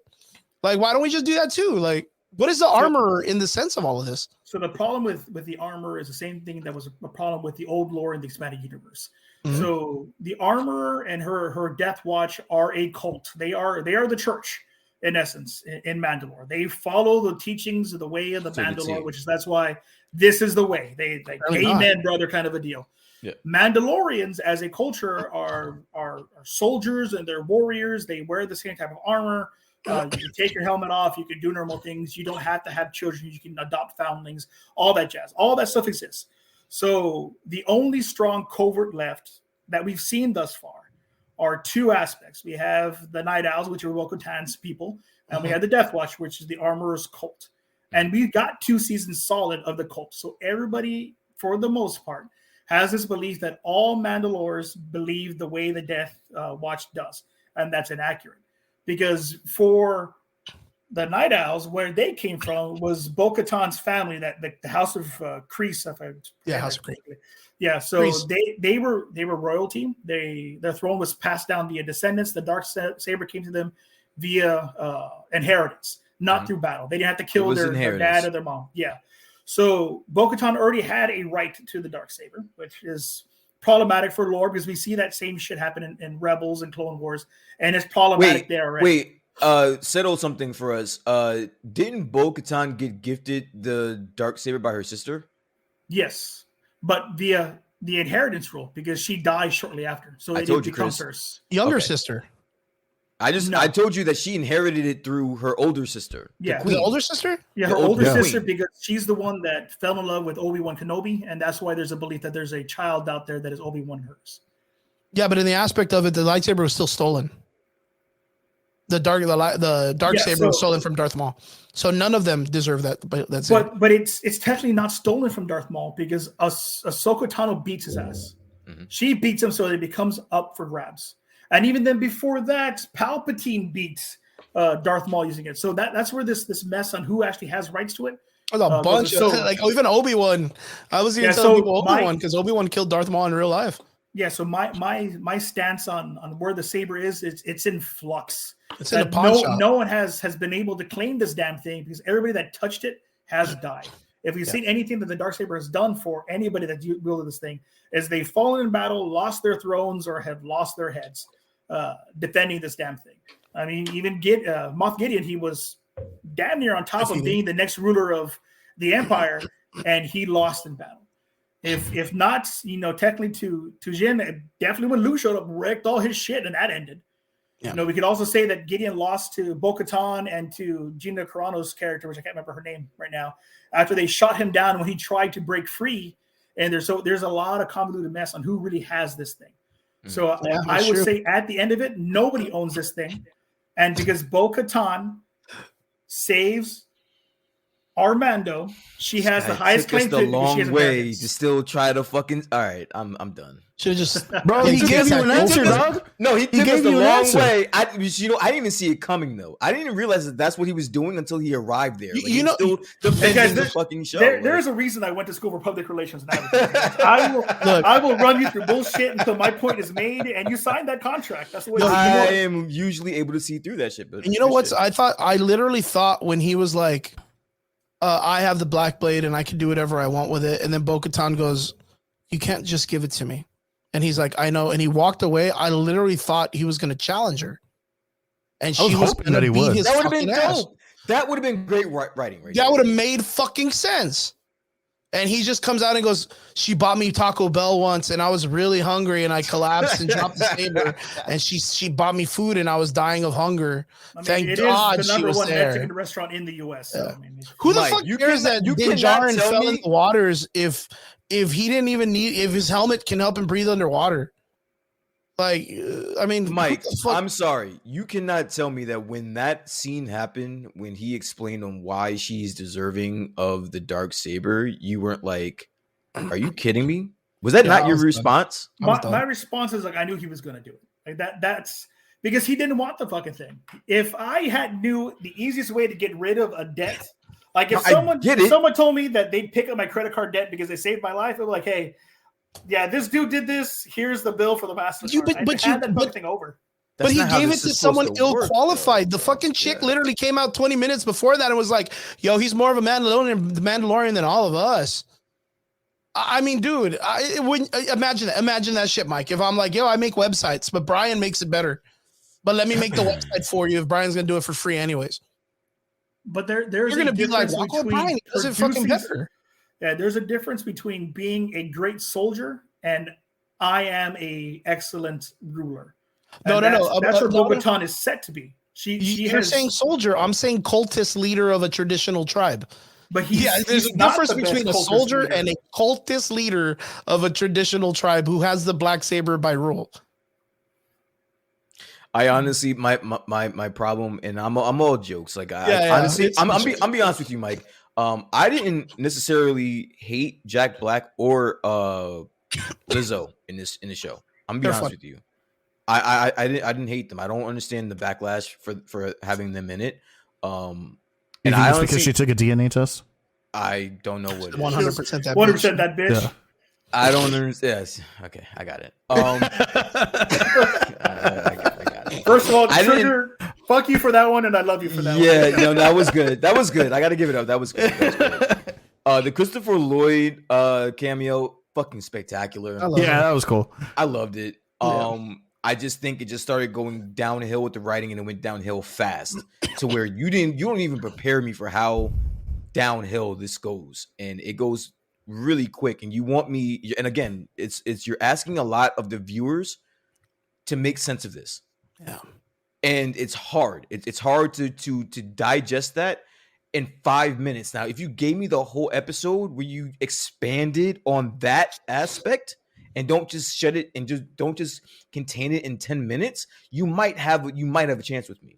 But the fact that you just like threw that out and then just end credits, I didn't like that, bro. That left a really bad taste in my mouth. I'm sorry. I'll add on since I'm the other negative person in the aspect. I would love the opportunity for us to get a chance to be in a Star Wars episode. And I think anybody would. The guy that played 007 played a stormtrooper in one of the ending movies. Yeah, Daniel. You know what I mean? So getting that opportunity for Lizzo and Jack Black to be a part of one of if not the biggest franchise in Hollywood. I like their fucking performance. I would love that opportunity. I have nothing against them being in it. What I have a problem with is the silliness of it. It was a very, to me, Jar Jar Binks-esque like thing. Like there was something about it that just did not. You don't feel the gravitas of that type of show. He's a former Empire, like, dude. Nobody else. Nobody else in the former Empire acted like that. But again, that for me, I think that's nitpicking. I just feel like it was very Willy Wonka-ish. It was very silly. The idea of like, okay, cool. Like, since you have these two, I'm not gonna lie, Lizzo by herself is a celebrity all on her own. So to get it to be where she shows up on the show, you pick up watchers. They did it with the She-Hulk episode with that girl. I forgot her name. It's Megan Thee Stallion. Megan Thee Stallion, right? Yeah. You bring her in, and then all of a sudden, Din Djarin's like, "Yeah, Grogu doesn't like people," and then he flips into her arms, and he's in love. Like, all right, cool. Well, like, no, somebody gave a reason in chat. I don't remember who said it, but apparently Grogu's a chest man. So, well, I mean, he's fucking 50 years old, man. He's just fucking Hasbullah in green skin. Give the poor dude some play at that point. Holy hell! And he leaves a fucking knight. We have a knight Grogu now. Yeah, that was. And he's knighted. And he's knighted. Fucking. That's goat shit, 15-year-old tiny child man is knighted. It was just for me, it was a little silly, and I kind of feel like that's been the problem with the Mandalorian show going into season 3. I don't know why you guys got Robert started. You know he's a horny man just in general, bro. I don't know why you guys got him started, man. Like the thing about it is no getting Robert started. Robert was going the entire time. He was going the entire time. Yeah, dude. You just gave him a reason. That's all it is. I think like sticking to what I've been saying since it started off, I think they're dumbing down the Mandalorian character, the Din Djarin character, to build the competence of Bo-Katan and that backstory. They're really shitting on his character in this season. Like everything he does is just silly. On the whole writing him off thing. He's being written off. Yeah, because we're gonna get this movie. Yeah. Whatever I just think that the rise of Bo-Katan is what's going on. It's supposed to be the end of Din Djarin and Grogu's story. Is with this Mandalorian there's movie. No way they write out Grogu like this, dude. In the movie, yeah, it's supposed to be their end, or like the end of their story. When did they say this movie was coming out? Did they say? I didn't see anything like that. No. Okay. Yeah, we're supposed to see the first aspects of the new Rey trilogy before we see. Oh yeah. The Mando. How do we feel about that? We didn't cover the whole. I don't know how I feel about continuing the storyline the way they left it.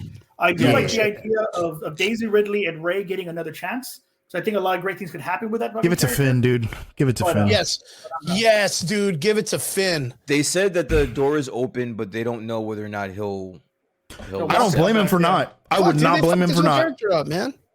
I would not blame John Boyega for never reprising that role again. Then they practically remove him for the poster in China. Fuck that noise, dude. Like, yeah. I would not at all blame John Boyega for being like, no, fuck this. He did get some hell on social media and stuff. Yeah. I mean, there was a massive missed opportunity on him being a stormtrooper out there, kind of freeing other stormtroopers, and that's what it should have been. Yeah. I mean, more sensitive. I mean, look, real shit talk, right? Like, the idea is that they're trying to make it where it's like 15, 17 years down the road. Rey Skywalker is trying to reinvigorate the Jedi Academy. So literally what they're doing is they're doing Luke Skywalker's character again 17 years later to do it again with the character who had the same upbringing, same background, same story as Luke Skywalker. And she's not a Skywalker. She's fucking Palpatine. Look, I think Trigger hits it right on the button. John Boyega's character was an original character. He was a stormtrooper who went good. He then picks up a lightsaber and has the opportunity to be a Jedi. Then they shit on him. And then he finds an entire culture of other clone troopers who were kidnapped as children and has this potential to... He didn't have a love story. They fucked that up with Rey. They gave her dead husband. So now that dude's dead. She ain't got nothing left. Like, what do you do with Rey's character from here? That's why I was like, they should have given it to Finn. I think Finn's is just a way better draw of a character. Like, I mean, can you imagine there was an entire part of the last episode of Star Wars that Finn is about to drown in sand or go into quicksand, and he's like, Rey, I forgot to tell you I have one thing, and then they fucking didn't figure anything out to write about it. They survive. They go into the little catacombs under the sand, and Rey goes, "Oh, Finn, what were you gonna say?" When he was gonna like literally be like, "I love you." And then they're like, "Oh, nothing." Never mind. And then never go back to that story. Never go back to that story. Like, Finn was the one character they shit the fuck on, and it's like he deserves some type of story. I think fundamentally that's my issue with Star Wars, and I pray to God that they fix it for fans like Mike. I am a casual fan. Mike knows way more than I do, and I still want to see. And I said this in our group chat before we got in here. I don't want to come in here and shit on Star Wars, dude. I don't.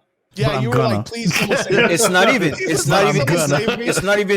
that I'm gonna. It's the fact that they need to figure it out, bro. They're not. Yeah, and I think it's just because like somebody who is a casual fan who is starting to become more invested into the lore, you're not getting enough out of it. The way that like the way that old Star Wars fans got a lot of that like fan service, and they got more out of that story back in the day than you are now as a casual fan who may just be picking it up now.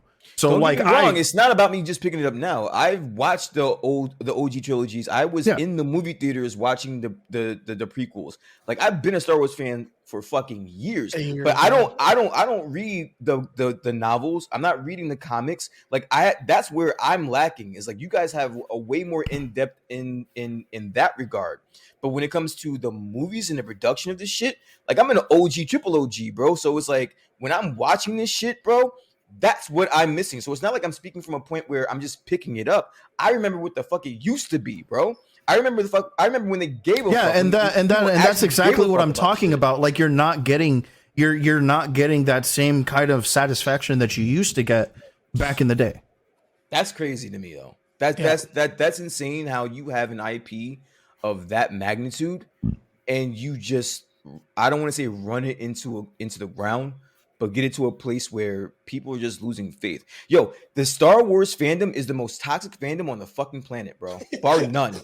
Bar none. Dude, it's almost a 50-year-old IP now. Like, Yeah, it it's came not out in even- 76, right? It's not even close. It surpassed the Dungeons and Dragons one, which was like back like a couple years ago. Like if you wanted to play, like people would be like, "You fucking casual." Like nowadays, everybody's like, "No, please come join, dude. Please join our fucking game."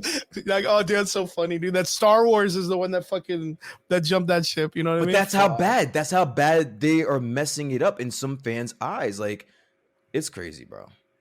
It's My crazy. thing is like, how do you cause such turmoil in something that's so loved? How does someone not get fired, bro? Yeah. Explain that to me. But we're seeing that, Brian, and you touch base on it every time I tune into you guys or whenever in Discord. You know, I enjoy having my discussions with you, Brian, about the business side of all these things because I get variety and I get all those the PR side of it, and I'm watching these people's careers fucking tank because they're doing some really, really shady and stupid things, and that's what's happening now. You know, at this point, the fan base is frustrated with what they were given. They want more things. People like Filoni and Favreau are willing to do different things. We're seeing Bryce Dallas Howard come in and give us good episodes with bad writing that we're nitpicking on. But she's producing good episodes. So there is the talent available. We're just not be giving what we want. So I think now Kathleen is on the chopping block. You know, there's people taking hold of things. And my favorites interview that goes around is Freddie Prinze Jr. talking about Star Wars fans and the Force. That he shits on the fan base and what the Force actually is, and that's where we are as a fan base. We really need to just fuck off and let it happen. We just need to watch these new things and let Kathleen Kennedy bury herself, and she'll be released from said thing because Disney's not playing anymore. We're seeing people get fired. Yeah, she's on the way to the guillotine. Like she is currently being walked on the way to the guillotine. I hope you guys are right, but something is making me say, dude, don't say that just yet, man. Yeah, don't say that just you yet. Feel it in your loins? I feel it, dude. Because like I think if she was going to be gone, she would have been gone a long time ago. We would like to think that, but contractual obligations, business. I mean, dude, homegirl's been around for like what 3 decades in this industry, so she knows how to play this game. Like the kind of business makes you game. wonder how much stake she has in the stock of Star Wars and all that other stuff. I'm sure that they gave her that in her contract. The buyout will probably be pretty a lot of intense. ownership. She doesn't have to crap out. Yeah, there's got to be a lot of owners. There had to be a reason why George Lucas Lost her was able to severance? walk away and leave her behind. Like there had to be a reason. There had to be something that was written in contract that was like she's in stone. They can't move her until her contract's up. I'm going to take a chance here, boys, that Ahsoka's good and the Star Wars franchise is kind of back revitalized in some turmoil. With that, I love how delicate you are with that. That's Brian should have said is like this bastard. I think I've ever seen you on this show. The most delicate I think I've ever seen you on this show. I've been on the show for almost 4 fucking years, dude. I have to ask, since it's Star Wars Celebration, and this series and franchise runs deep in our loins, deep in our DNA, we all love it. I want to go each and every one of you. I know that it's pretty late, and I want to give Brian, I'm so sorry that we're good, but I think the conversation is going pretty well, and it's pretty exciting. If you had the opportunity to make something from this franchise, what would your idea be? I want to give that. Mike, I remember, you remember the RJ Mitty conversation that we had one time when we all got together and did the Star Wars discussion. Oh yeah, this was one of the questions also that I asked the group of guys, which was, if you could do something with the Star Wars franchise, if they called you right now and they were like, yo, I love what you do on The Average Boys. I have faith in what you do. I think you can do something fun. What would you do? Go first? What would be your pitch? Yeah, Brian, go for it, dude. I would do a Mace Windu fucking movie or a show. Dude. I would if you want to get the fans back. Not even kidding, dude. If you want to do goosebumps for Mace Windu. If you want to get the fans back in your corner, a quick fixer-upper, if you will, a quick band-aid on this shit, give them a Mace Windu fucking, I don't want to say show. I don't have faith in them to do a show. He's about to save the Marvel movie universe. or something. Give them a movie or something. A quick 2-hour movie. Nice. That'll get them right back in your corner, and then you can go and take it from there, bro. Okay, that's what I would do. Nice, good call. In the comment section, we got my boy John from Corpus Christi. He says, "What about the original Jedi? Who was the first one?"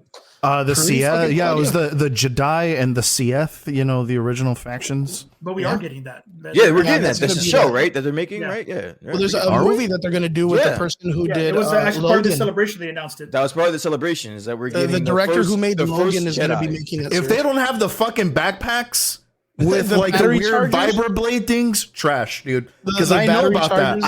I've read those stories. Okay, and I'm glad my old ass wasn't the only one that read those fucking vibro-sword things. Yeah, great. Okay, Michael Betten, Trigger, your turn. Oh, I would. Granted, this is already an IP, an established IP already, but I would love to see this brought to live action. Is the Fallen Order, the Cal Kestis story? I would love to see Cal Kestis in some light brought, because he's already been canonized. How May the as fuck well have bring we in. not gotten that yet? It's crazy. I think they're going to build it. I bet you he's going to be in that movie, dude. The Mandalorian, the one that's supposed to bring in Thawne and all the guys. The one. What about Acolyte? What if he's an Acolyte or some shit? Acolytes has been shown to be in, I think, the Grand Republic era, the High Republic era. Oh, okay. So like long before then. Yeah. So it's going to be the 5,000 years before. Jedi, and I can't remember the other Jedi, what their race is, but then potentially falling to the dark side and becoming new Acolytes and Sith. That's the Logan guy. That's the Logan guy, the Logan director, because Daphne's in it. Yeah, the girl Daphne that played Keane. Lauren. Yeah, Daphne Keane. Yeah, but yeah, I would love to see Cal Kestis brought to the silver screen, you know, in some light, because, you know, honestly, first and foremost, the guy who plays him is a fantastic actor. You know, much like Sam Witwer. I mean, I would love to have seen the Force Unleashed, you know, storyline played out or something like that. But at the same time, I think that like he was just way too overpowered to be put on Sprung. Star Killer is way too OP. Yeah, he pulls a damn Star Destroyer out the sky. Yeah, and more than once. Yeah, you but know, that's what they had Rey practically do to save Chewbacca. Remember? But that's that ship is a fucking blip compared to what he brought down. Star Destroyer. Yeah, you're right. Michael Betancourt, your turn. You get the opportunity to tell us what you think. I'm gonna go way out of left field, and I would do X-Wing Rogue Squadron. Yeah, you know, show the dog fights, the space battles. You know, oh, that would be so. Wait, that was what they were gonna do, right? The squadron. Yeah, that's what our X-Wing Rangers was. We were supposed to get that. We were supposed to get that, and then they scrapped it, right? They scrapped it like 6 months ago or something like that. Those squadron games are fucking great, by the way. Yeah, and I think that's an aspect of Star Wars we forget, that the people other than the ones that can use the magic are fighting. And these are regular cats that are getting shot out of the sky. There's no way to eject out these damn things. You know, they are dying. It's a trap. For me, I would like a horror Star Wars show. I would like something based on the whole sequels have been a fucking horror movie, bro. Yeah, no, I don't mean scary, bro. I don't mean menace, dude. Look, Trigger liked it. He popped. Look, he popped. Yeah, literally, they should have just called them all Menace. The Star Wars, the Menace series, because it's a menace to the fucking IP. They done gave you that shit already, cuz. The fucking Star Wars Evil Dead, bro. I would like to see something like a horror, like almost like the way they installed the idea of having like zombies in the Star Wars universe. Just go to Dathomir. Just a fuck series all on that, dude. Yeah, fuck that's all why that. I want them to kind of show that, because the thing is Star Wars has always been this thing where it's always like, oh, and Jedi, the Night Sisters. Jedi, Sith, Jedi. You know what I mean? They never show you anything like, dude, if there's giant whales in space, like, what about a giant octopus that grabs you out of hyperspace? Like, just some horrible shit that just didn't that kind of happen in the Solo movie where it was just like, hey, yeah, just some weird fucking horror. There was one of them that, of course, back in the day, there was a book where like they go to not interview, but they go to check out or investigate one of the Star Destroyers who all the characters end up being turned into zombies, all the stormtroopers and shit. So yeah, you end up having all the stormtroopers just all undead. I had a one that I wanted it to be where it was like a psychological thriller where during Order 66, a group of children are trying to survive and they're using the force powers to invade people's minds and have them like see like some fucking Five Nights at Freddy's scary shit to survive against the stormtroopers. And that's when Cal Kestis comes in and retrains you know what I them, mean? dude. Like just some fucking like just really crazy like Lord of the Flies kids surviving concept of it. The other one is just bringing up Lord of the Flies, but Star Wars, dude. Yeah, I mean, yeah, you know what I mean. Need a Just hub or something like, Holy hell, man! Like, and I just want to look. He's trying to snap out of it. Look. Yeah, I'm telling you, dude. Like, the only other one that I thought was a genius one was from our boy Fredward. Fredward said he wanted to see a movie about the Cantina Band.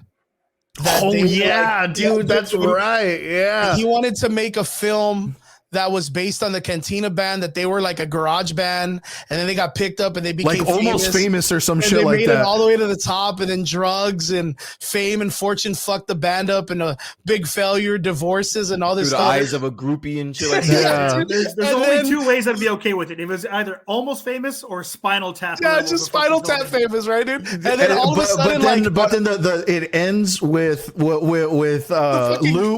and Obi walking into the bar. Coming to the fucking thing and kill the guy, dude. Yeah. Like that was like their return. They're barely coming playing shows.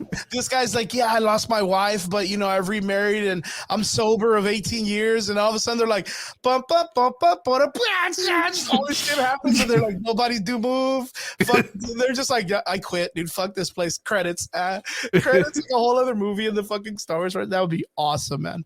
That'd be awesome. Hey, I have a quick question. Before I would watch the fuck out of that movie. I know you're gonna try to wrap this up, but Mike, I want to fuck with you a little bit more about this Mando shit really quick.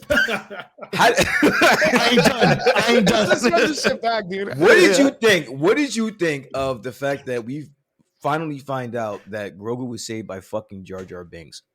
No, it has not. Okay. It hasn't come to fruition who really saved him. We understand that the actor that played Jar Jar Binks saved him, but he took him to a ship to someone who actually saved him. Chris, knock it off. Mike, answer the question, bro. Fuck that. Fuck that. So it makes sense 100% that Jar Jar is the one that saves him. Why is that? Mike, don't do because this, Mike. At this point, Jar Jar is an ambassador for the Gungans in the Senate at this point. He is 100%, dude. Yeah. So as a fan, I'm happy that the actor that played Jar Jar got his fucking his return. He got his fucking due. And you know what? I didn't fucking hate Jar Jar to begin with.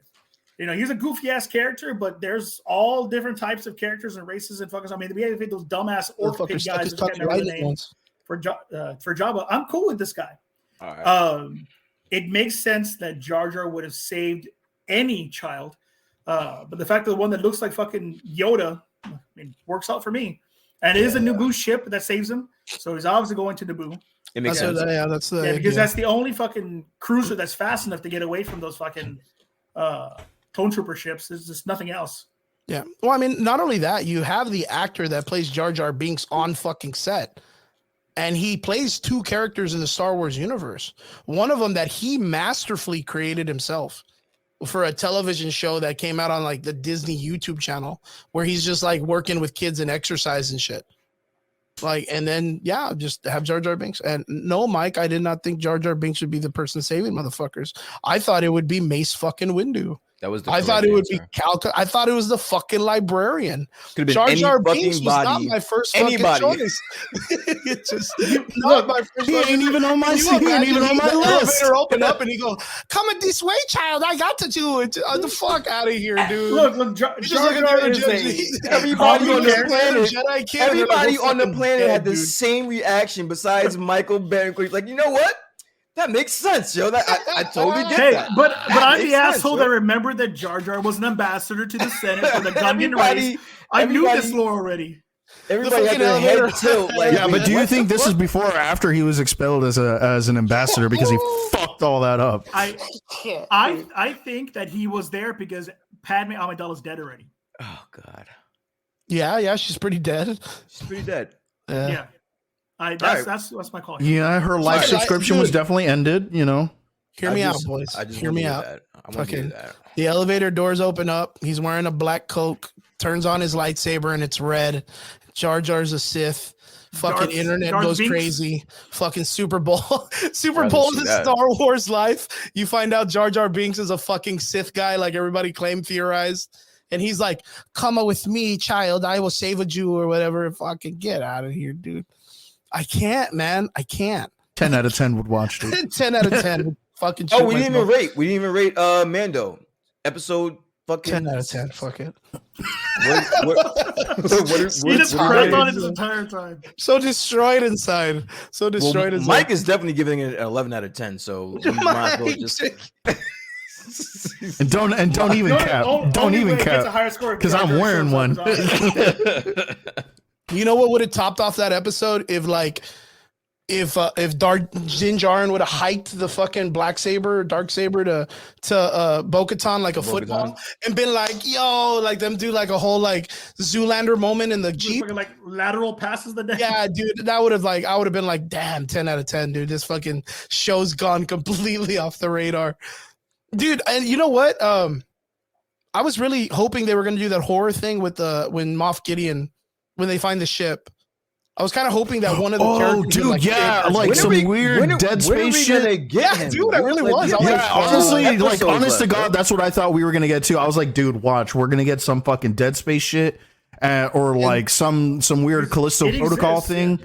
And then I was like, dude, it's gonna happen. Yeah, it's gonna happen. And you find out that Mandor is like taken over by some like weird species of alien that fucking kills people in space, and Moff Gideon was trying to stop him because he's in control. Like, I don't know, just some fucking weird thing. But I was so excited. It looks so scary. How many episodes are left?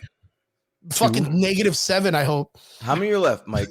Yeah, I'm not sure. I haven't even checked. I think it's like 2 or 3 episodes are left. Yeah, next episode, I'm gonna go check right now. Hold up. Blocks, dude. They could have definitely used this episode to introduce Moff Gideon back. Like I just think this was a missed opportunity. I don't like this placement of this episode at this point in the season. I just didn't like it. What I thought was going to happen, and this is like deep cuts for me, Michael Betancourt, and Triggs down here in the valley, is I thought when the drone was going to go in and inspect the ship, there's 2 left. I literally thought it was going to be where you find out that Moff Gideon is going to be a guest at South Texas Comic-Con. You're going to see the poster there, right. And you're going to be like, that's why he's in the show and he had to escape, because he's coming to South Texas. Anime Fiesta, Kaboom Comics, bringing in Moff Gideon. And I thought it was going to be shout out to Ramsey Ramirez. Our boy Ramsey Ramirez. I love the guy, dude. Mike, like, I thought it was going to be like a badass like Selford. I was like, oh, fuck, dude. That's some high money advertising right there. God damn. Mike, but no, it was just some. Let me ask you, knowing that there's only 2 episodes left, are you comfortable with this episode? Knowing that there's 2 episodes left. Knowing there's only 2 episodes left, they could have changed the way this episode ran. And I honestly do think that this was an editing issue. Someone put this episode in this spot where it shouldn't have gone. Whether that's to give more weight to what's coming up for the next 2 or what, I don't know. I don't make those decisions. But the next 2 episodes need to be fucking great at this point. They listen. To wrap it up. They need to bang these next 2 out, man. Like, they need to be some straight to the point and something with some grit. Yeah, something with some bite to it. Yeah, something with some bite to it. I don't think it's unsavable, but you got to give me some really good episodes, man. As a matter of fact, I think what Mike said earlier, where they're going to introduce you to the that third faction of Mandalorians that are more like edgelords kind of guys, like they follow fucking Moff Gideon because he's not necessarily. I wouldn't even know why though. Why would Gar Saxon taught them to be Imperial troopers. They are super something. I can't remember the hell they're called, but they are brainwashed to be part of the Empire. And I think that's what got this hyper quick unification of 2 different Mandalorian clans, because this other clan is ex-Empire. Yeah, they're going to be huge, right? They're going to be strong. They're going to be a lot more of them. They're going to have big ass ships. So we're going to need that fleet. We're going to need those bodies. We're going to need those soldiers. The manpower. Yeah. So are we getting another fucking Battle of Mandalore kind of thing? Is like maybe a season finale? I think so. I think Moff Gideon shows up again. He fights that fight to try to bring down Mandalore again, and then that's when Thrawn makes his appearance. But where we are right now, but that's my issue, Mike, is that where we are right now in the season, how the fuck do we get there with 2 how do you get that in 2 episodes? I don't know, guys. Not even I can bullshit my way into that one. We're gonna see how that happens. And I'm good. I don't know some shit. My career is literally Michael went to full of shit. Yeah, I don't know, man. In this last episode, I'm gonna hire you as my publicist for my fucking sales I was gonna job. say dude. he's good though. Mike's good. In a matter of like 20 minutes in the last episode, they managed to honor Mandalore as a fucking planet. They establish They trade did a- routes. they did and a support them. conquering of another fucking Mandalorian place. They gave Bo-Katan the opportunity to take her helmet off, and fucking Bo-Katan got the Darth Saber all in one, all in like one 10 iota minutes. of 20 Like 10 minutes. minutes. You guys are missing the most important part of all of it. Please tell me, what is it? Grogu was knighted. We have knighted. And Grogu Oh was yeah, knighted. and And Grogu was knighted, bro. fucking third part of the fucking series at the ending of the last episode, Yeah, Mandalores dude. are fighting Mandalores. Here comes Jack Black on a chariot in space, like screaming and singing and shit. You know what I mean? I'm all right. I'm for 45-minute episode. We got all that Real shit in Tenacious 15 D minutes, kind of bro. action going on, dude. Dude, if Kyle Gass isn't there, trash. He's gonna be the pilot. Yeah. Yeah, dude. If Pal Vizsla doesn't have his fucking cheeky squeakies guns out, fucking shooting it with no spin, dude, that was the lamest shit I ever saw in the other episode, dude. He has the heavy guns and there's no rotation. It just stays just the 3 fucking barrels. I'm like, man, dude, you couldn't even make that spin to make it look like a real Gatling gun, dude. Get out of here. Boys, how are we excited for the last 2 episodes? Where do we rank this fucking show? We Go ahead, cap on me, Brian. Cap on me. Fucking if numbers in ratings were a sound, that would have been Brian's. Brian's would have been that would have instantly 4 out been of 10, dude. 10 out of 10. Yeah, dude. Can we add more to the 10 on the right side of this? You're right, dude. Say 10 out of 20. All right, so listen, they can. I'm the easy fucking date, bro. They can save this for me. I don't think they can save it for the average fucking viewer, but they can save this for me. But you're gonna have to do some work. You got a lot of groundwork to cover up in the next 2 episodes. So even though I'm critical of it now, and I like fucking with Mike about it because I know he's such a fan. What would be a surprise? What would be a surprise for you guys? No, dude, you need to give me some Moff Gideon, right? So we're all waiting for that. Give me some of that. Give me some Moff Gideon. Give me some what's his name? Carlos Esposito. Give me some of that. True that. If you're going to tie this into the Ahsoka series, do it as soon as possible, please. You need to pump some type of vitality into this show. There's something missing here, dude. There's something I don't know what it is, but there's something missing, bro. I want to throw in a little hand into this. I want to throw in a little bit of spice. Is there a possibility that when they finally announce who flew the Naboo ship or whatever, that maybe Jar Jar is the dude in cahoots, but our boy Mace Windu is saved also in that aspect by Jar Jar. And all of a sudden in the last survival series, you have the Mandalorians, the fucking Darksaber, and you have Mace Windu. I'm just waiting for Mace Windu to make a comeback. And I'm just figuring out every possibility. Every time that's going to be my dude. And I think I've done that. I think I've been pretty consistent throughout all of the theories in Star Wars that I'm like, yeah, fuck it, Mace Windu. Yeah, Mace Windu. You're like, who's Leia making out with? Mace Windu, yeah. And it doesn't make any sense, yo. Samuel L. Jackson still has a vibrant career. He's not getting any fucking younger. Yeah. He's about to come out and star in his own fucking TV show on Disney Plus right now. God, for God's sake. Fucking just put him in a fucking series, dude. He needs to, because there's no way you take a character out like that. You don't bring in Sam Jackson just to kill him off in the same fucking movie. You know what I mean? What are you talking about? He had 3 movies. Yeah, he was in 3 movies before they killed him. No, in Star Wars, he was in all 3 or no? Yeah. Or was it the 3rd film, right? Yeah, because yeah. No, but in the aspect of it, but he had such small time for an actor of that magnitude. His time on screen was so not good. Yeah, but was his? I mean, granted, his effect on the fandom was huge. It was huge. But with that being said, at the time in his career, was he a fit?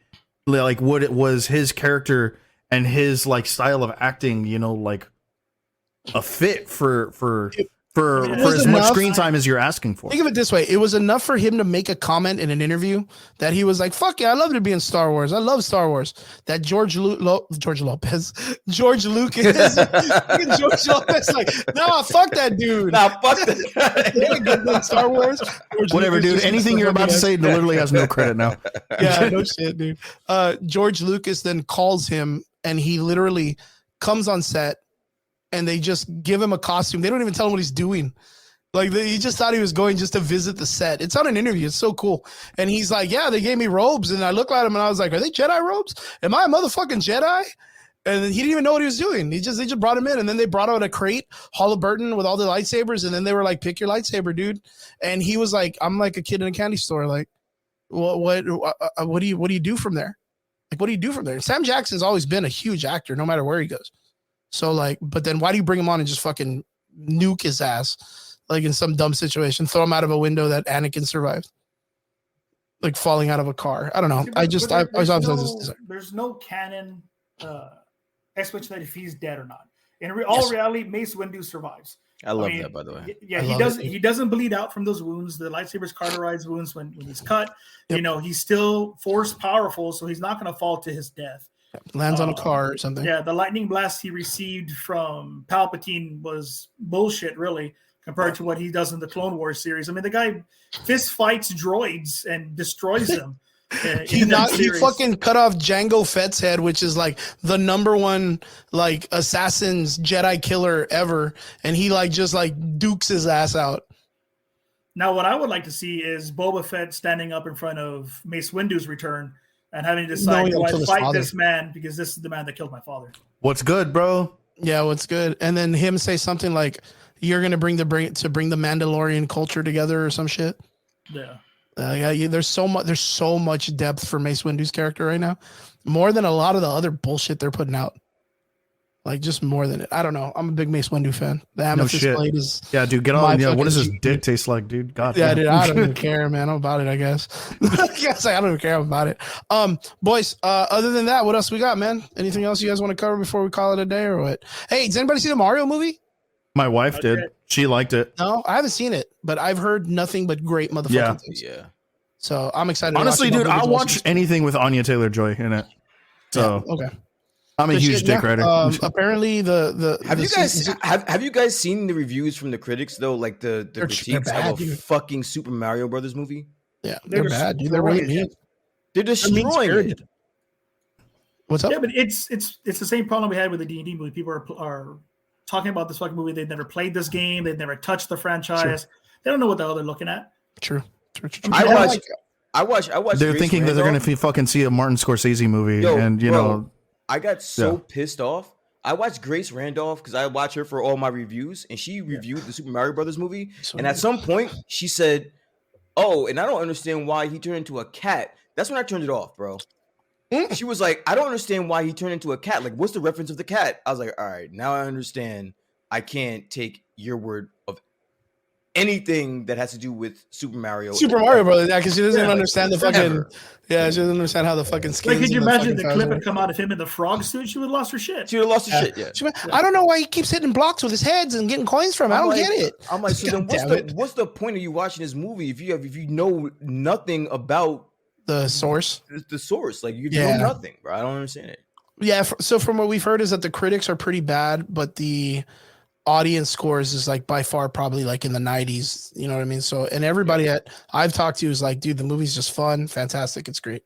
So, we got to remember that the target demographic for this film are old players of this game and kids. Yeah, straight. This isn't going to. Yeah, dude. I mean that game's been around since what, the 70s, 80s. Yeah, and Mike, I gotta ask before we go, real quick, what was your take on the Dungeons and Dragons movie? Worth it or not?